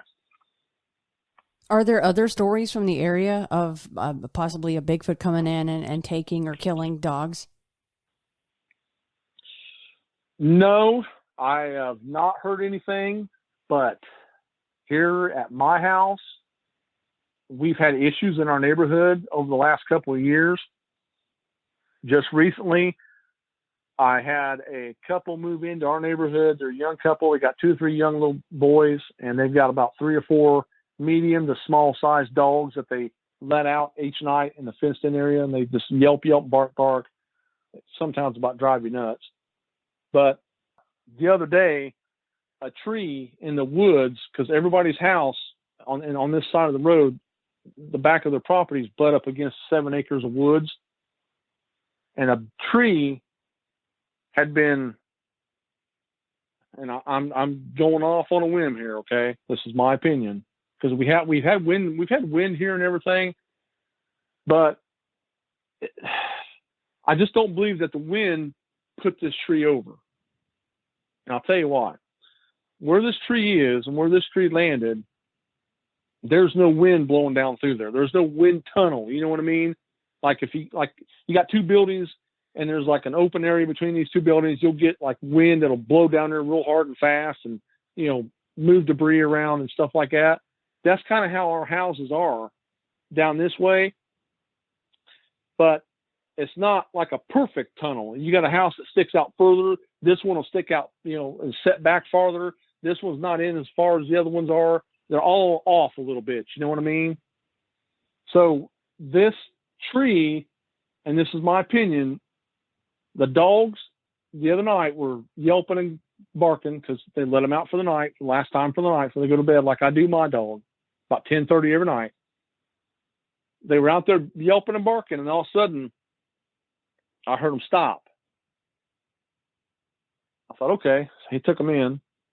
Well, the next morning I get up and I let my dog out. Sometimes I'll stand on the porch or the deck back here, and I'll look around and while he's out doing his business, and I'll stretch and kind of wake up a little bit. And I looked down the south part of the neighborhood, and I saw this big tree had been pushed over and was laying in his yard over his fence and everything. And I thought, well, we didn't really have any wind last night. We haven't had any storms. I thought, that's really strange. So the other neighbor that is just south of this guy's property, he's moved out, got his place up for sale, and he had a whole bunch of junk scrap metal and everything laying out there. And he told me, because I do scrapping, I'll take stuff to scrap yard and get rid of it for money, recycle and stuff. And he said, you can have all that metal down there and you can have all the money that comes off of it if you'll just get it cleaned up before I can get it sold. And I said, okay, I'll do that.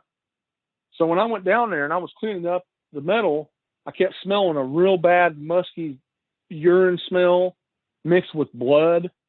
I mean, like something had been like a dead animal laying around. It was bad. I mean, I was like, ugh.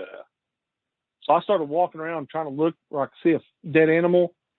I didn't see anything. So I walked into the woods a little deeper and I found a bedding area where something big had been laying, and that area smelled horrible. I mean, it was just, about made you gag.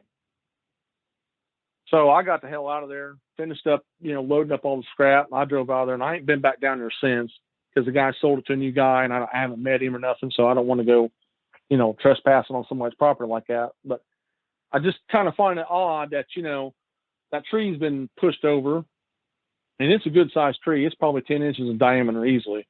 And then that bedding area back there and that horrible smell, I mean, makes you wonder what was back there. Yeah, and it sounds like Bigfoot gets just as annoyed as we do at the neighbors that let their dogs out and just yap, yap, yap, yap, yap. I have one of those too. Not the neighbor, not the dog. I wouldn't allow that. I think that's very rude of a neighbor to do. Question for you then. If we're going off that vein of maybe Bigfoot was telling them to shut the heck up, the 2 dogs that went missing on that property, the 10 acres that you were talking about, the German Shepherd and the Mutt, were they barkers? The German Shepherd, I never, ever heard that dog bark.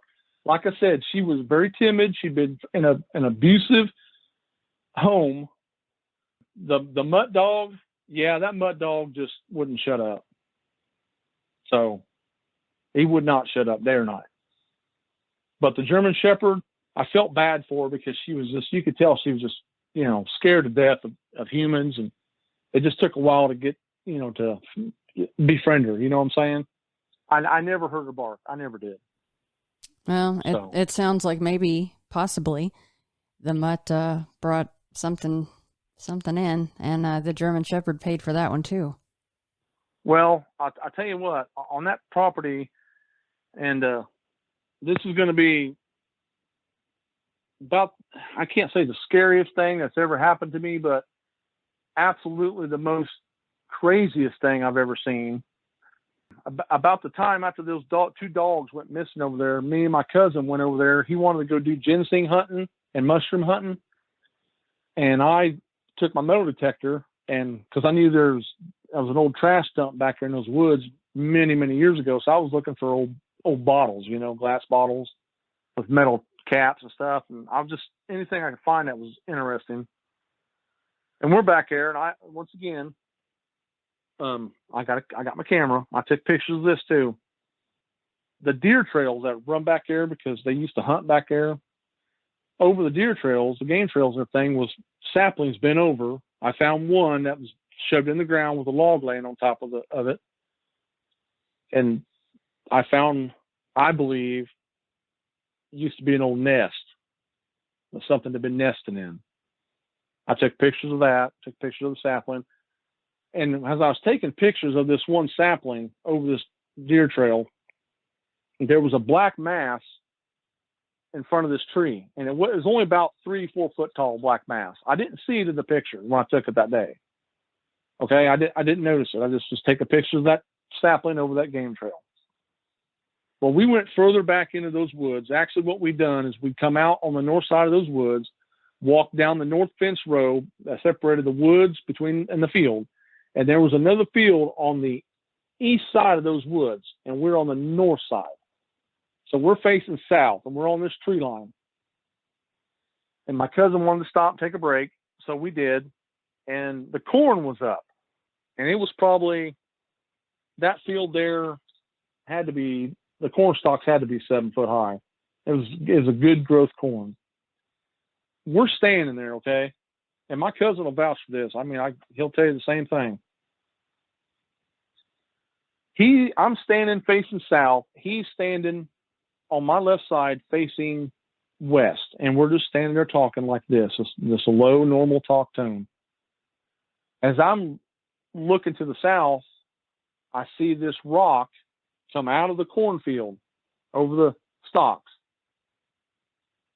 And I'm watching this rock, and it's coming our way, and I'm just mesmerized by this rock in the air coming at us. And I watch this thing all the way over. It comes over, and it lands about 3 feet behind my cousin, and it hits the ground with a thump.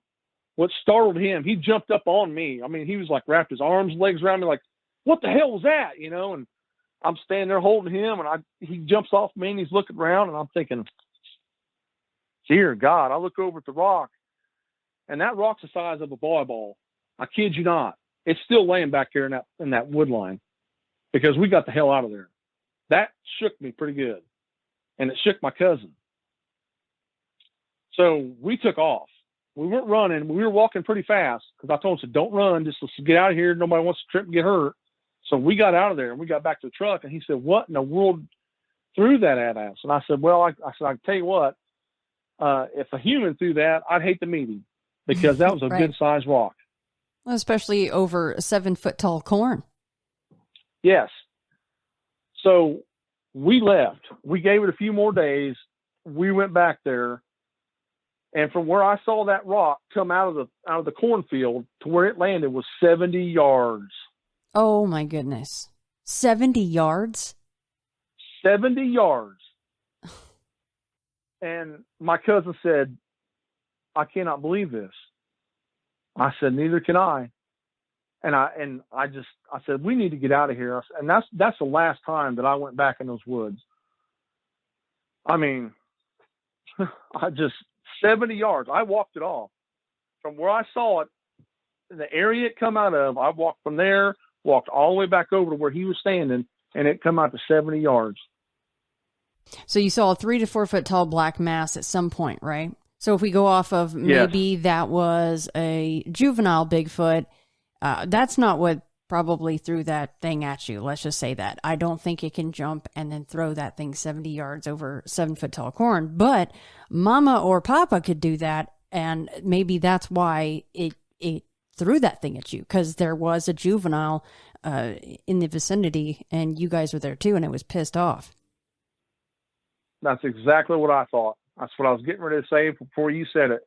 Because when I went back through those pictures, I took them into the pharmacy, had them developed. I got them back a couple of days later, and I was looking through them, and I saw that black mass, and I got the magnifying glass out, and I was looking at it, and that black mass is a matted hair animal. Oh, my gosh. Covering his face. So when I got those pictures, I went and got my cousin, okay, and we went right back there, and I found the exact tree, and there's no black mass on that tree. That was the baby, and mama or daddy or both were somewhere close watching us, and they'd had enough of us being around, because that property had been vacant for a while. Nobody had been there. You know, we just went over there and checked on it, got the mail, fed one of the dogs, and we left, because we have our own things to do. We didn't stick around there a lot. So that whole field, those woods, that house, you know, the house set at night, no lights on, just black as can be. What's your cousin say about that experience? It shook him pretty good. He doesn't go in the woods unless he's got somebody with him, and he doesn't go often, I can tell you that. But we talked about it, and we both agreed that that's the only thing that it could have been, is we got too close to the baby, and they didn't like it, so they let us know. I mean, when that rock hit the ground, it was a thump, and it stuck in the ground. It didn't bounce, it stuck. It hit and stayed there. Imagine Bigfoot in the shot put contest. You know, I'm pretty sure he would win. That is a cool encounter, Jamie. That is really stunning.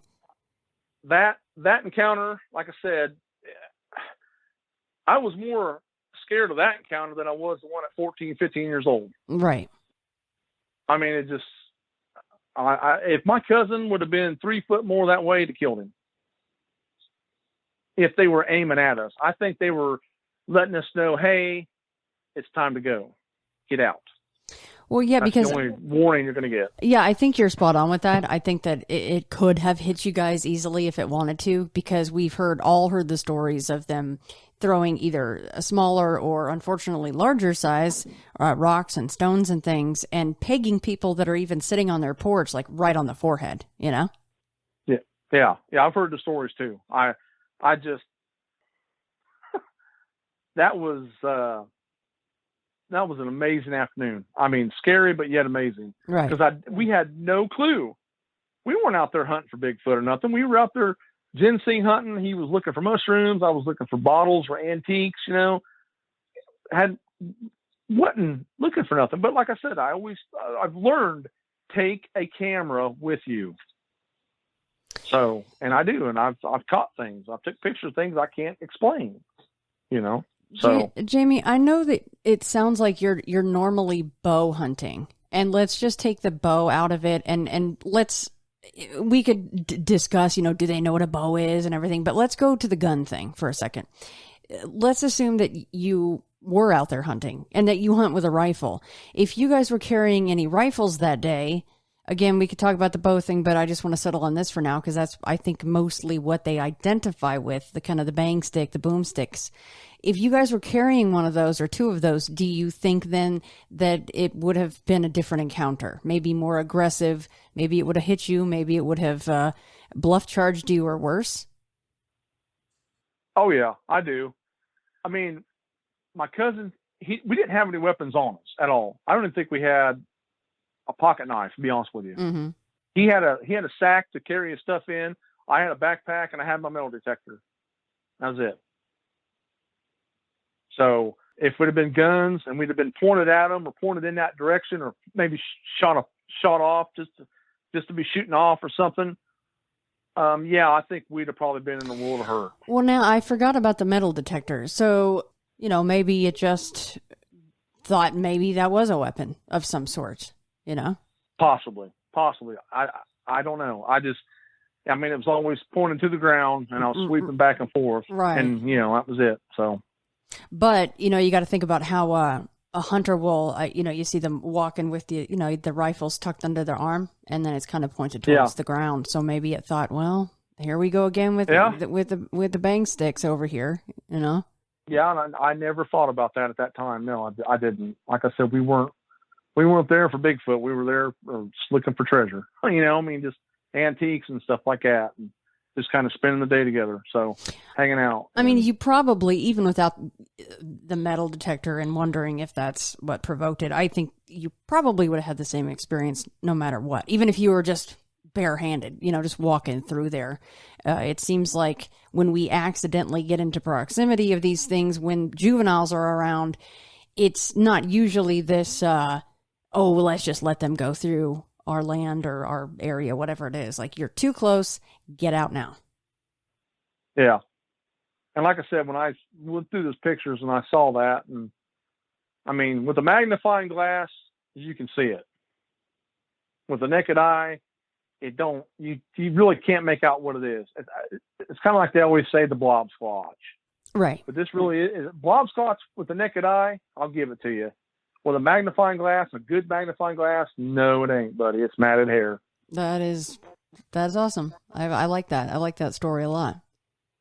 And like I said, we went back and to that exact trail, to that exact tree. I took the pictures with me, and there was nothing there. No black mass of any kind. And these places that I've had these encounters and found these prints and stuff is weird places. Like, you wouldn't think something like that should be here, be that close to humans, but you know, they're getting ballsy, I think. I mean, that's just my opinion. Because last summer, I let the dog out, and we always let him out about 10:30, 11 o'clock at night. And when I went to bring him back in, because I kind of accidentally forgot about him.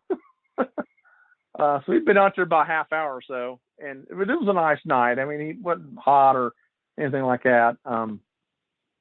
When I got to the door, he had his back to the door. He was hair was all standing up, and he was in a fight mode. I can't say like a half fight, half flight mode kind of, like I'm going to stand here, but I really want to get back in the house. So I walked out and I said, Foosey, what's wrong? And he just looked up at me, and I unhooked him. And when I went to put the hook back up where I always put it, he'd already ran in the house. He was gone. See you later, bud. And I heard this deep voice come out of the woods, and it said, Foosey. And my hair on my neck stood up. And I thought, oh my God, what is that? So I went back in the house real easy. I shut the door real quietly. I went and got my 45. I went and got my son. He grabbed his gun. I said, we're going to ease on out to the back deck. I said, careful as we can go, quietly. I said, somebody's messing around with the dog. I heard him call for him. So we ease out there. We get up on the back deck, and lo and behold, one of us, I don't know if it was me or him, hit a piece of wood that creaked real loud, And when that did that, you could hear something running away from us to the woods. I mean, fast. And it was not wanting to stay quiet. It was gone. And my son said, what was that? And I said, I don't know. But I said, they called for the dog. It was a deep guttural voice, raspy like. I don't know if it was, because we have train tracks that are less than where my back fence is to the train tracks is probably 250 yards. And we have trains every day, every night rolling through there. Sometimes they'll come through real slow. Sometimes they'll be real fast. I don't know if it was a hobo jumped off the train, was hungry, was willing to kill a dog and cook him up. I don't know. But it startled me. I mean, the hair on the back of my neck stood up. And we've never heard anything since then. We've never had nothing like that happen since then. So, like that. A few years ago. Just real quick. Of course, the first thing this reminds me of is Donna and Greg's property, right? The in the Olympics, and how they that's would. What I thought of too. Yeah, they would call for the dogs in the exact cadence that Greg would do it. Layla, Bridget. And it sounds like. We're not saying that's what it is. We're just saying that it's comparable to things that we have thought were Bigfoot. And it sounds like that would probably be how you would call for him, right? Foosey. And that sounds like what went down that day. Yeah. And for him to be scared, like when we finally got back in the house, I locked up the back door, pulled the curtains. I walked in the living room. That dog is on the couch under the blankets. Yeah. And how often does that happen? No, it don't. Right. It don't. But it was really strange. And the first summer that we got this dog, because he's a rescue dog. My oldest daughter brought him back from Kentucky. She found him in a parking lot, freezing to death. So we ended up with him. He's been a real good dog. He's not caused us any issues. He's a good dog. But the first summer he was here, we was out walking him on the road, and we walked across the street to the neighbor's house, and they got one of those bushes. They call it a rose of Shannon. It's beautiful, beautiful roses that bloom off this bush. They're like a lavender color, We walked over there, and my dog was sniffing around that bush real bad. And all of a sudden, he tucked his tail underneath him, and he started to whimper and cry, and he walked around and got behind me and sat down and just kind of like crying. I thought, what in the world? I've never seen a dog do something like this in my life. And I've been around dogs all my life. And he was scared, crying. And I said, something over there smells real bad. And me and my son walked over there, and you could smell it. It was like the worst urine smell I've ever had in my life. And it was bad. And it scared him. I mean, we took him back in the house. I thought, I just thought that was really strange. You know what I mean? Mm-hmm. So I just kept in the mind that, that was really strange why he would do that. Something, like an alpha male or something had peed there. You know what I mean? So just weird, but it shook him. It scared him. And he's only a 40-pound dog. He's a Jack Russell pit mix. So, He's pretty strong little dog, but he's not very big, stature. So but, if you were to take like, we've all heard of experiments like this, but taking a peanut butter jar or something and putting it in the back of your property, I'm sure your wife would just roll her eyes so hard it may, make them pop out of her head, kind of a thing, I suppose, right? Yeah. Oh yeah. Any kind of experiment like that? I've not done that. I've not even set up cameras. I have been wanting to set out in our fire pit because our deck used to be a pool and had a deck around it. I got rid of the pool. We built a fire pit down at the bottom and put stairs to it and all that. So you could sink down in there and nobody would see you. I've been wanting to sit out there like all night one night and just listen and see, but I've not even been able to have time to do that. So, but no, we never done anything like that yet. But I will tell you this: a few years ago, when my two youngest kids were small, me and the wife wanted to go out on a date night. So we had my mom come over and watch them. And while we were out that night, Mom had stepped out on the front porch to smoke. She'd already put the kids down to bed, and my mom went outside to smoke on the front porch.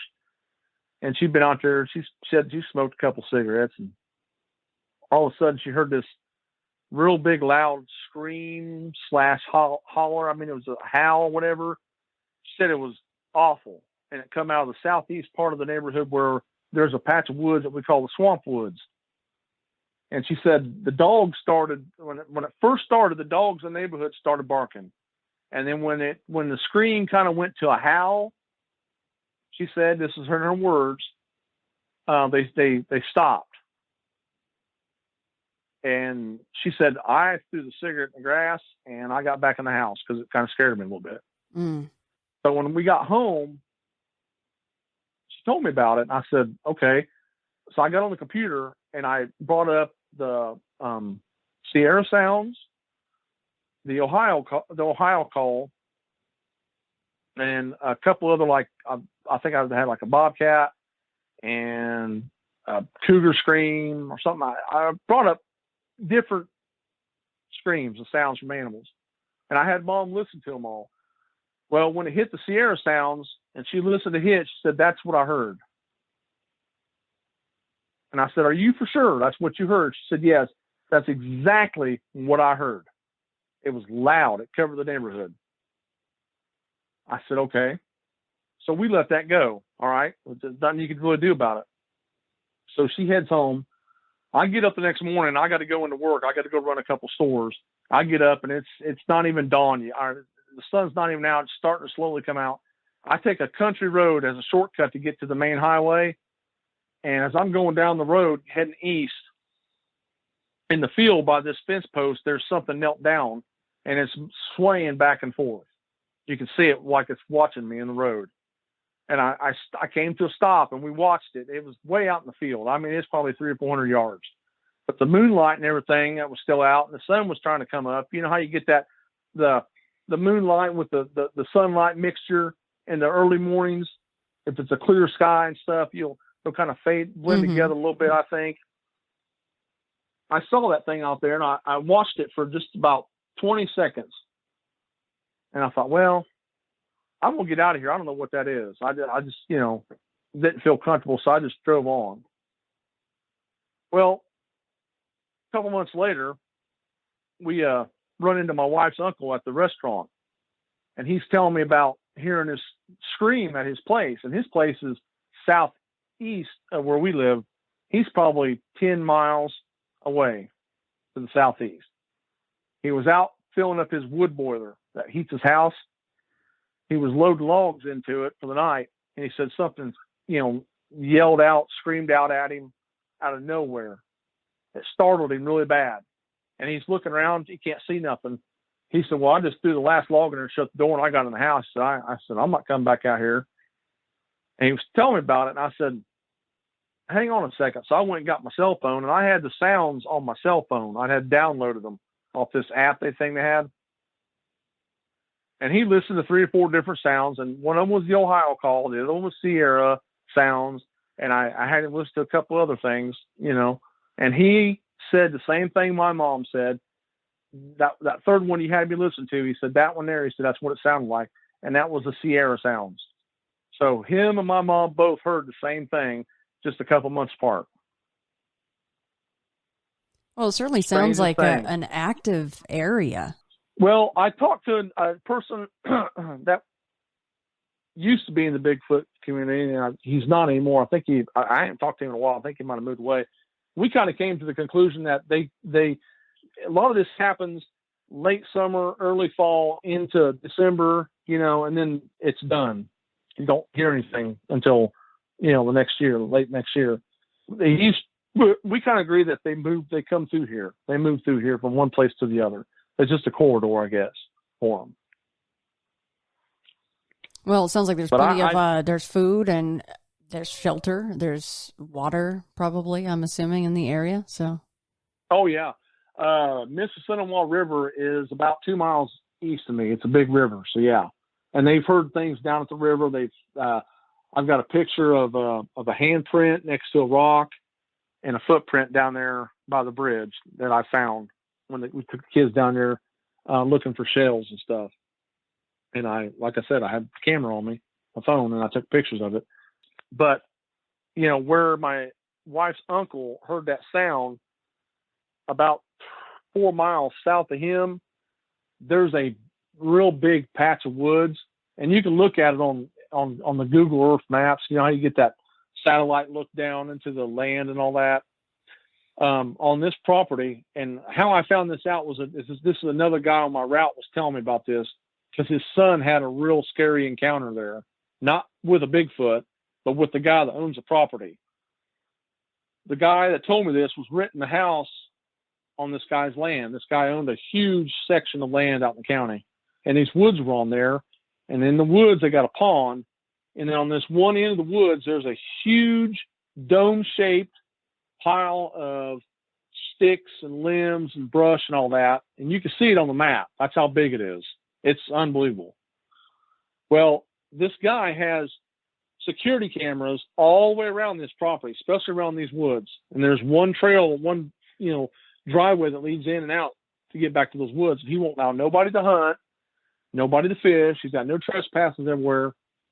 This guy lived by himself. He's not an elderly gentleman, but he's an older gentleman. At this time, when I was told this, he was probably in his 60s.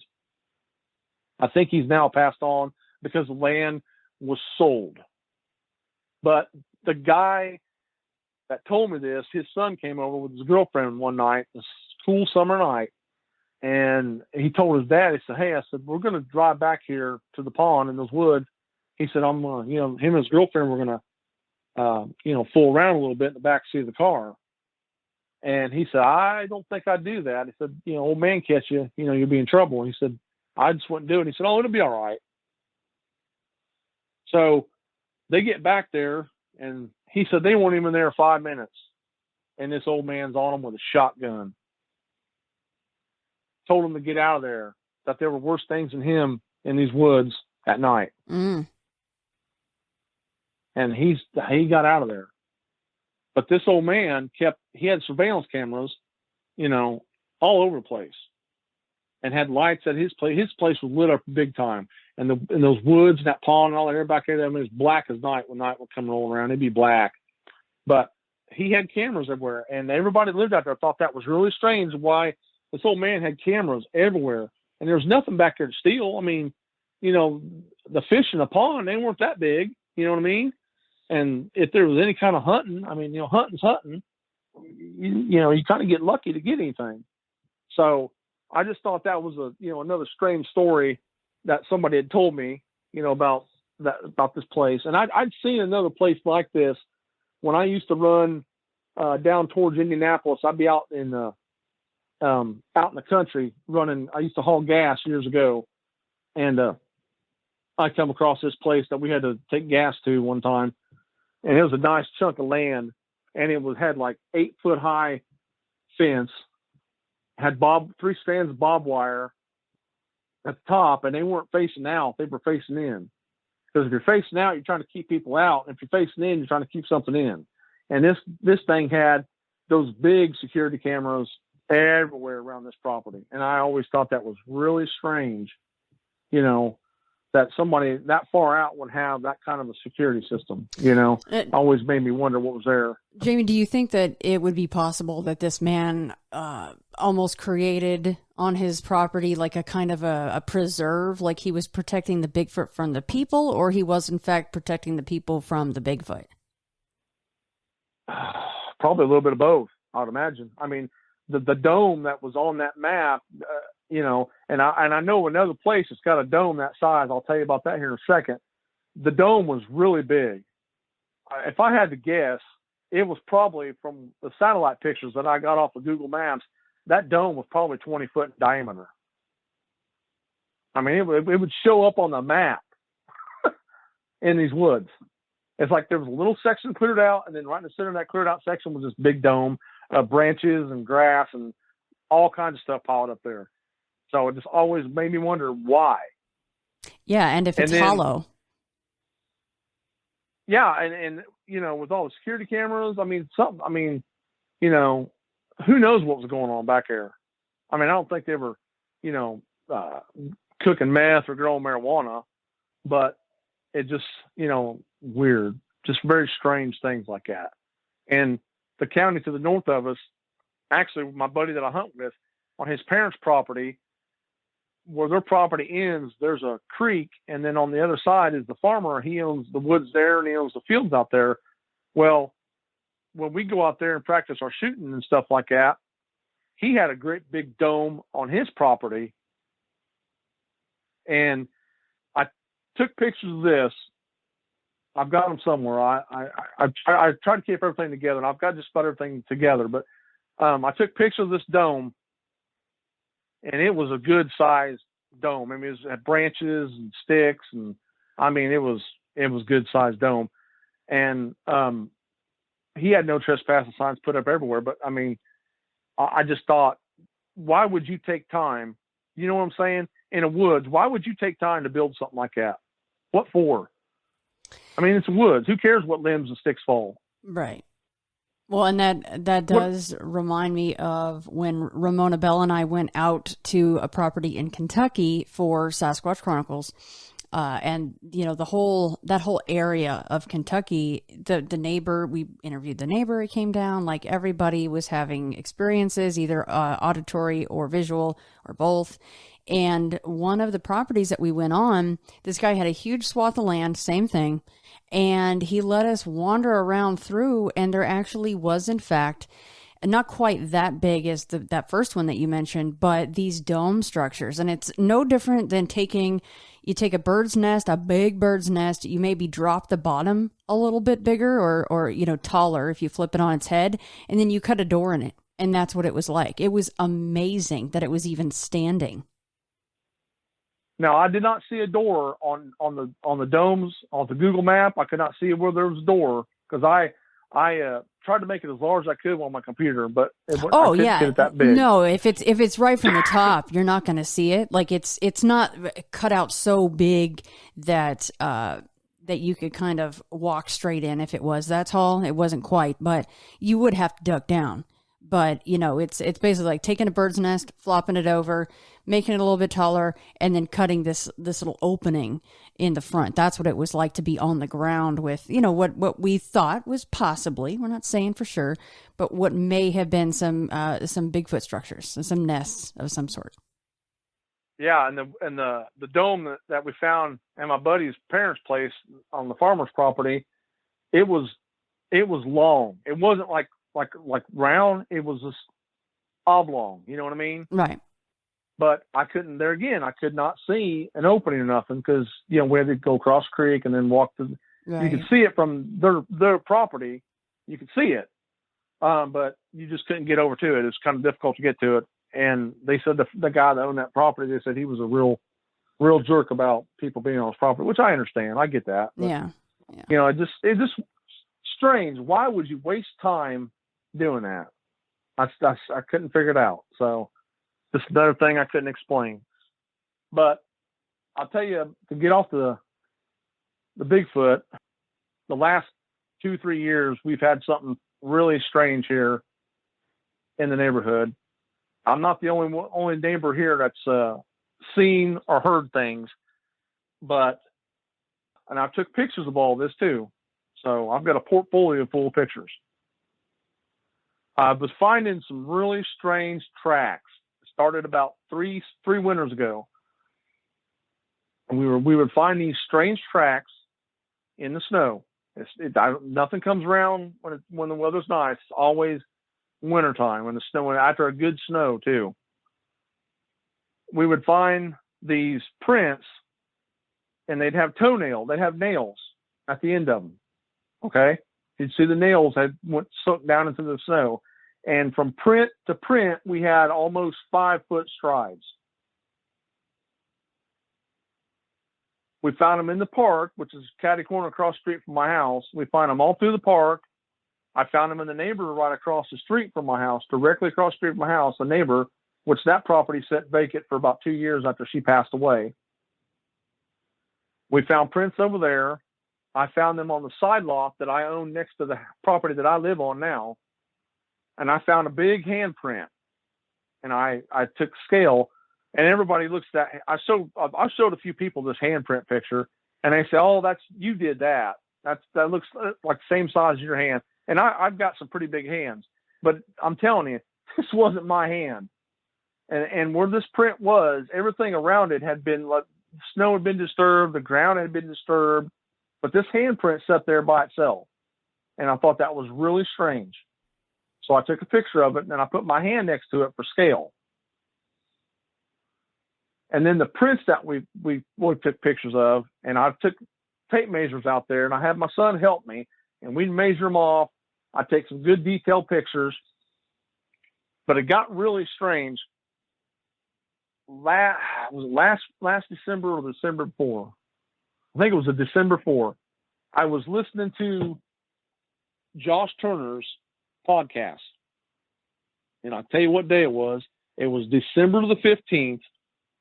It was 9:30 at night. I just got home. I'd had a long day. I had to load my truck and get ready for the next day. And I just pulled into the driveway, got out, walked around the front of my truck, coming up through the driveway to get to my sidewalk to go in.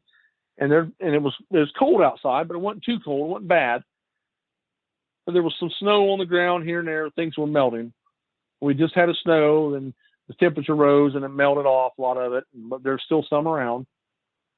Started walking up my sidewalk, and I kid you not.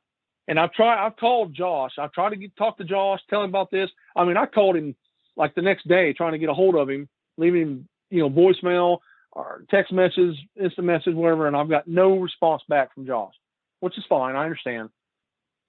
Walking up the sidewalk, I heard a hyena laughing. Stopped me dead in my tracks. It was very clear, very loud, very distinct. And I started I didn't move. I just looked around with my head and my eyes. I'm looking everywhere, seeing if there's, where's this thing at? I mean, it was close. And it was a hyena laugh. You know what I'm talking about. You've heard hyenas, right?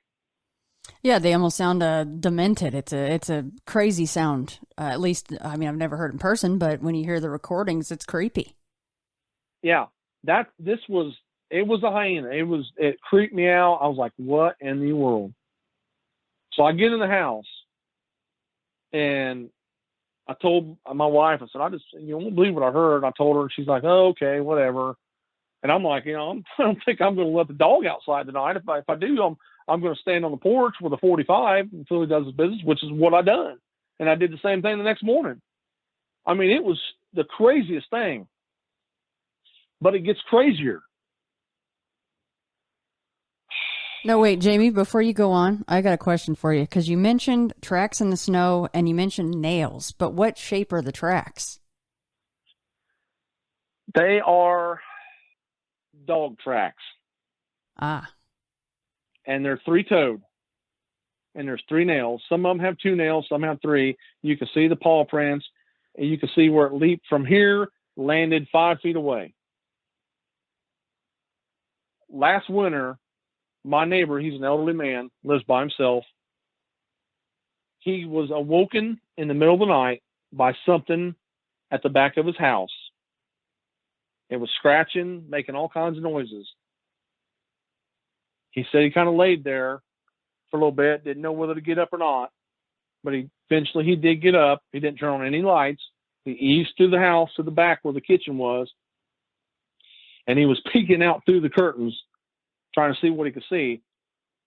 When he peeked out through the curtain to the north, which would be facing my house, there was nothing there, but there was tracks. He saw tracks in the snow because the moonlight had lit the backyard up real good. He could see there was fresh tracks in the snow.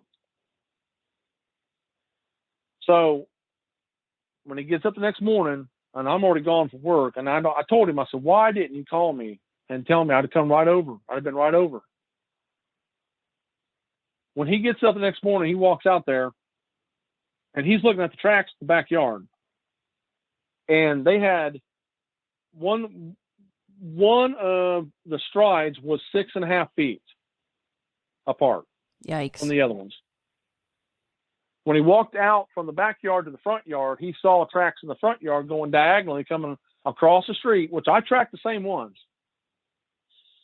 The ones in the front yard were still visible. I could see those.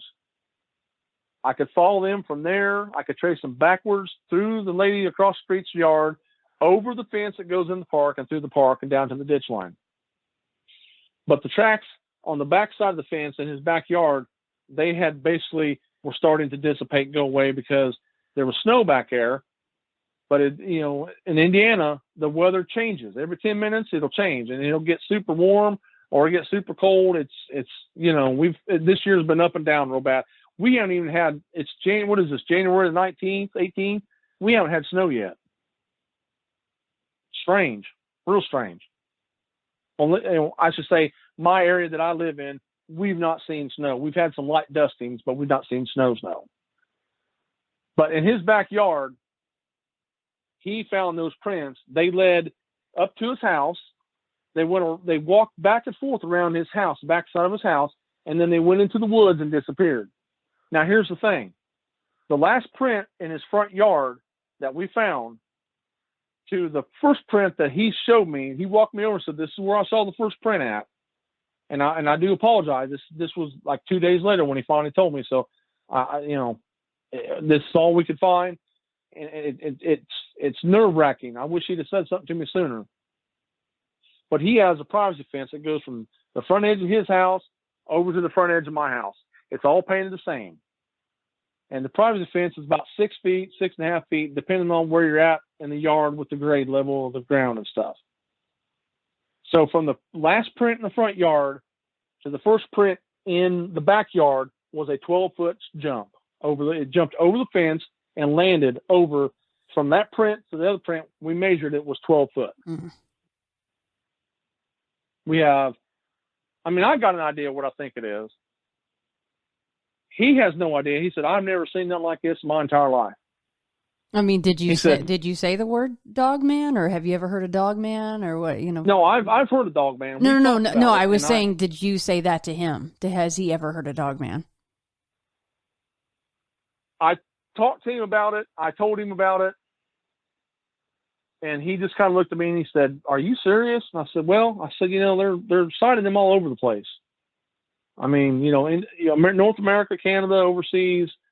I'm just, you can get on the internet, look it up, YouTube. They get all kinds of stuff about it. I said, I'm not saying that's what this is, but I said, I can tell right now, I've never seen a wolf or a coyote or any kind of dog could jump that fence up like that and have a 12-foot stride between the first jump to where it landed. I said, there ain't no way. So I don't know what it, I told him, I said, I don't know what it is. But these tracks are always something on 2 feet, or does it sometimes go down on all fours? I've never found all fours. I found 2 only. Wow. It has gotten, the closest it's gotten to my house was where the picket fence that I have that separates me and my neighbor. That picket fence runs into our privacy fence that we have together. That's painted the same color and everything. I found footprints there, and I took pictures of those. And that's less than 10 feet from the corner to the front corner of my house. That's how close it's been to my house. And how do you feel about that? That there's a possibility now that there's a dog man running around close to your property? Well, I'll tell you how I feel about it. I mean, we keep everything locked up, and I've bought more guns. I can tell you that. I bought more guns for two reasons: for the creatures that are running around here at night, and then the way this world is right now. I went out and bought more guns. I got an AR-15. I got two 1945 or 1911 45s. I got shotguns. I got everything. I'm loaded. I'm ready to go. Amen to that. Sounds like my house. You can't be too careful. So, okay. So what about any dogman reports that you've heard on podcasts or come across on the internet from that area? Now, I talked with Jody Cook a couple times about it. I told him what we've seen and found. I've sent him pictures, and the pictures I've sent him are the same ones he said that he's seen over in Ohio, especially around the Cleveland area. Mm-hmm. And the girl that is in his group up in Fort Wayne, we've talked. I've sent her pictures, and a lot of things have been confirmed. Last summer, a friend of mine that owns a homestead north of me, him and his wife were out walking the property at night. It was a night, he says, a real beautiful night, stars, moon, all that. So they just walking around, kind of enjoying their time together. They walked up on three animals in their pasture where the horse is, and he took pictures, and he sent the pictures to me. And where the eyes are glowing red. Where the eyes are compared to what's in scale, there's a hay wagon in front of them. Our best guess that the tallest one was around 6.5 feet tall. There was three of them. So like you got a large one, you got a medium one, and then you got a small one. And they're all standing together. It scared them because they saw them when they were down on all fours, and he said they stood up. He said when they stood up, he said, we left. I snapped that picture, and we were gone. Because we didn't know what it was. I found prints on his property. I took pictures of those. I've heard we were out there one night hunting coyotes because he does have a coyote problem on his property. And he has goats and horses and ducks and geese, and he's got all kinds of animals out there. Like I said, it's a homestead. And we were hunting coyotes, not having any luck. Right before I started to come in for the night, something to the west howled so loud. There's no coyote in this area that could have the lung capacity of what this thing was. I mean, it was just long and drug out. I heard it. He heard it. We didn't see anything, but you heard it. I mean, it literally was that loud. And it was to the west of us where we were standing. So, strange. Once again, I said something to my mom last summer. It was last summer, not this past summer, but summer before last. I'm sorry. We were talking about things. See, my mom's a believer. My mom's from Bell Farm, Kentucky. And I'm going to tell you something that she kept from me until, we had this talk 2 summers ago. When she was a little girl, they grew up in a place down in Kentucky called Bell Farm, Kentucky. It was a coal mining little camp. And she said as a little girl, they would, walk the roads and stuff like that, and had to walk back and forth to school, to the post office, and to the grocery, barefoot hillbillies. That's the way they were. They'd be, if they didn't get home before dark, it was a sketchy walk home. They were walking home one night, her and 2 of her sisters, because there was 12 children born to my grandparents. My mom's the baby of 12. She's right now 72 years old. They heard, and this is how she described it to me, it was like a woman being murdered. The screaming that they heard on the mountaintop above them while they're on this road walking. And it just went on and went on and went on. And she said it was just horrible. Just, make your blood run cold, she said. And they ran all the way back to the house. Well, she told me that sometimes at night, in those mountains, down in those hollers, they would have Army helicopters fly in, and there would be a big cable hanging off the bottom of the helicopter, and there'd either be like a cage or a big wooden box. Oh, and they'd wow. lower down. Yeah, they would lower down into those hollers and those mountaintops, and they'd just hover above them, and then they'd come back up. Now, sometimes the cage would still be on there, or part of the box would be on there, but they would do that. She said every so often, they wouldn't do it all the time, but every so often you could hear the helicopters come in the middle of the night, and you could see their lights and everything, and they would lower stuff down in those woods back there in them hollers, those mountains. And they never knew, what it was. They just assumed it was, animals or something they were dropping off. But Mom would tell me that they would see those helicopters down there at nighttime. So when I was telling her about these footprints that we took pictures of, and I showed her the prints, and I told her what my neighbor said, and we were talking about things, and I kid you not, Shannon, I can't make this up. I just can't. There's no way. She goes, well, what do you think it is? And I said, I think it's what they call a dog man. And she goes, a dog man? Okay. So I described it to her, showed her the different pictures, the variants of what, like what, Vic Cundiff had on his show one time. He had pictures of the different variant types of dog man. So I showed her something like that. And I kid you not, Shannon, my mom looked at me dead faced, and she said, you mean to tell me we've got those things up here too? Uh-oh. And I said, say again? She goes, we had things like that down there in the hollers of Kentucky. Mm. She said, we had Bigfoot down there. That was a known thing growing up, that there were Bigfoots out there. But she said, after they started seeing helicopters, the rattlesnake population exploded. And she said there would be some big rattlesnakes, timber rattlers in there. Seeing black panthers, people would see the black panthers and the mountain lions. She goes, we had people that would say that they saw a dog-faced Bigfoot, but tell my grandpa and my grandma that they saw this in the haulers down there. That's coming from my mom telling me this. She's never told me this until, and she moved, she lives out here in the neighborhood now. She's been out here for 2 years, and she couldn't believe it. She said, well, if I knew that something like that was running out here in this country, it's because I'd have just stayed in town. It'd have been safer.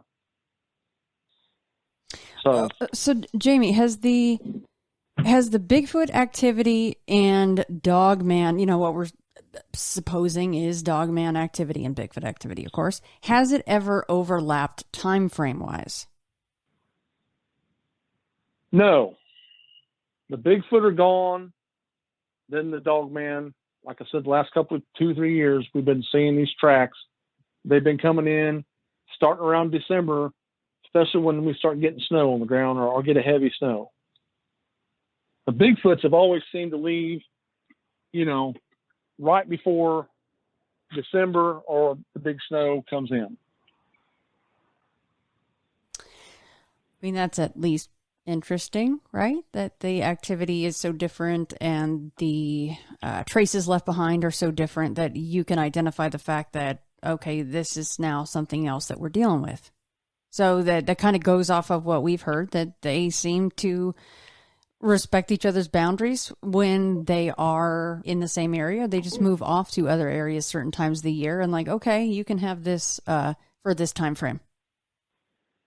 Yeah, I'm not the only one that believes that. Like I said, I get around and I talk to a lot of different people within the area, and I've talked to people in northern Indiana. I haven't talked to a whole lot of people in the southern part of the state, but that's everybody's beliefs that, well, it's your turn. See you next season. Right. So I have a question for you, because it does seem like you got a lot going on there, even just at your own property.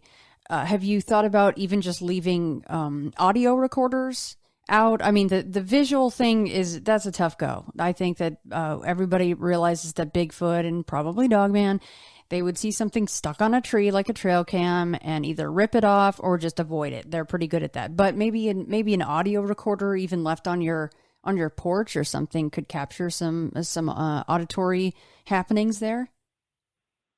Yeah, I thought about that. I am going to get an audio recorder, and I am going to leave it out.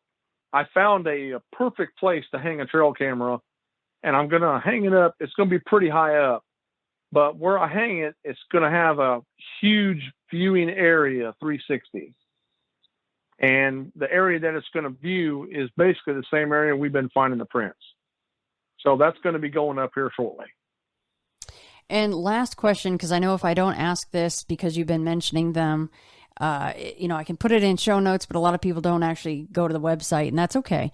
But you've been mentioning the pictures, and this is not in any way to goad you into sharing them with me so that I can share them with people, but I need you to, to say out loud, like, it's not for public consumption, it's just for you, and that is totally fine with me. Again, not trying to poke you, but I just need to have that kind of in the recording, because people go, where are the pictures? Why didn't you ask him to share the pictures? But, if you share pictures with me, will any of those be available for people to see? I haven't really shared them with anybody. I've shared them with people that I can trust, is what I'm saying. Like, I trust Jody Cook. I've sent him, right. I sent him stuff, and he said, yeah, we get those over here too. Yeah, no. It's not me trying to provoke you into sharing them publicly. If you send them to me, I won't send them to a soul. It's just that this way I don't get inundated. You understand?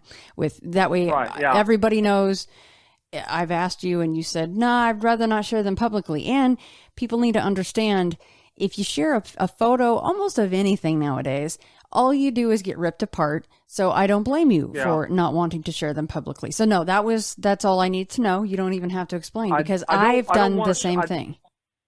I don't want to share them publicly yet. And for two reasons. Just like you said, you get, people ridicule you, all that blob squatch and all that looks like a regular dog print or whatever. Okay, fine, whatever.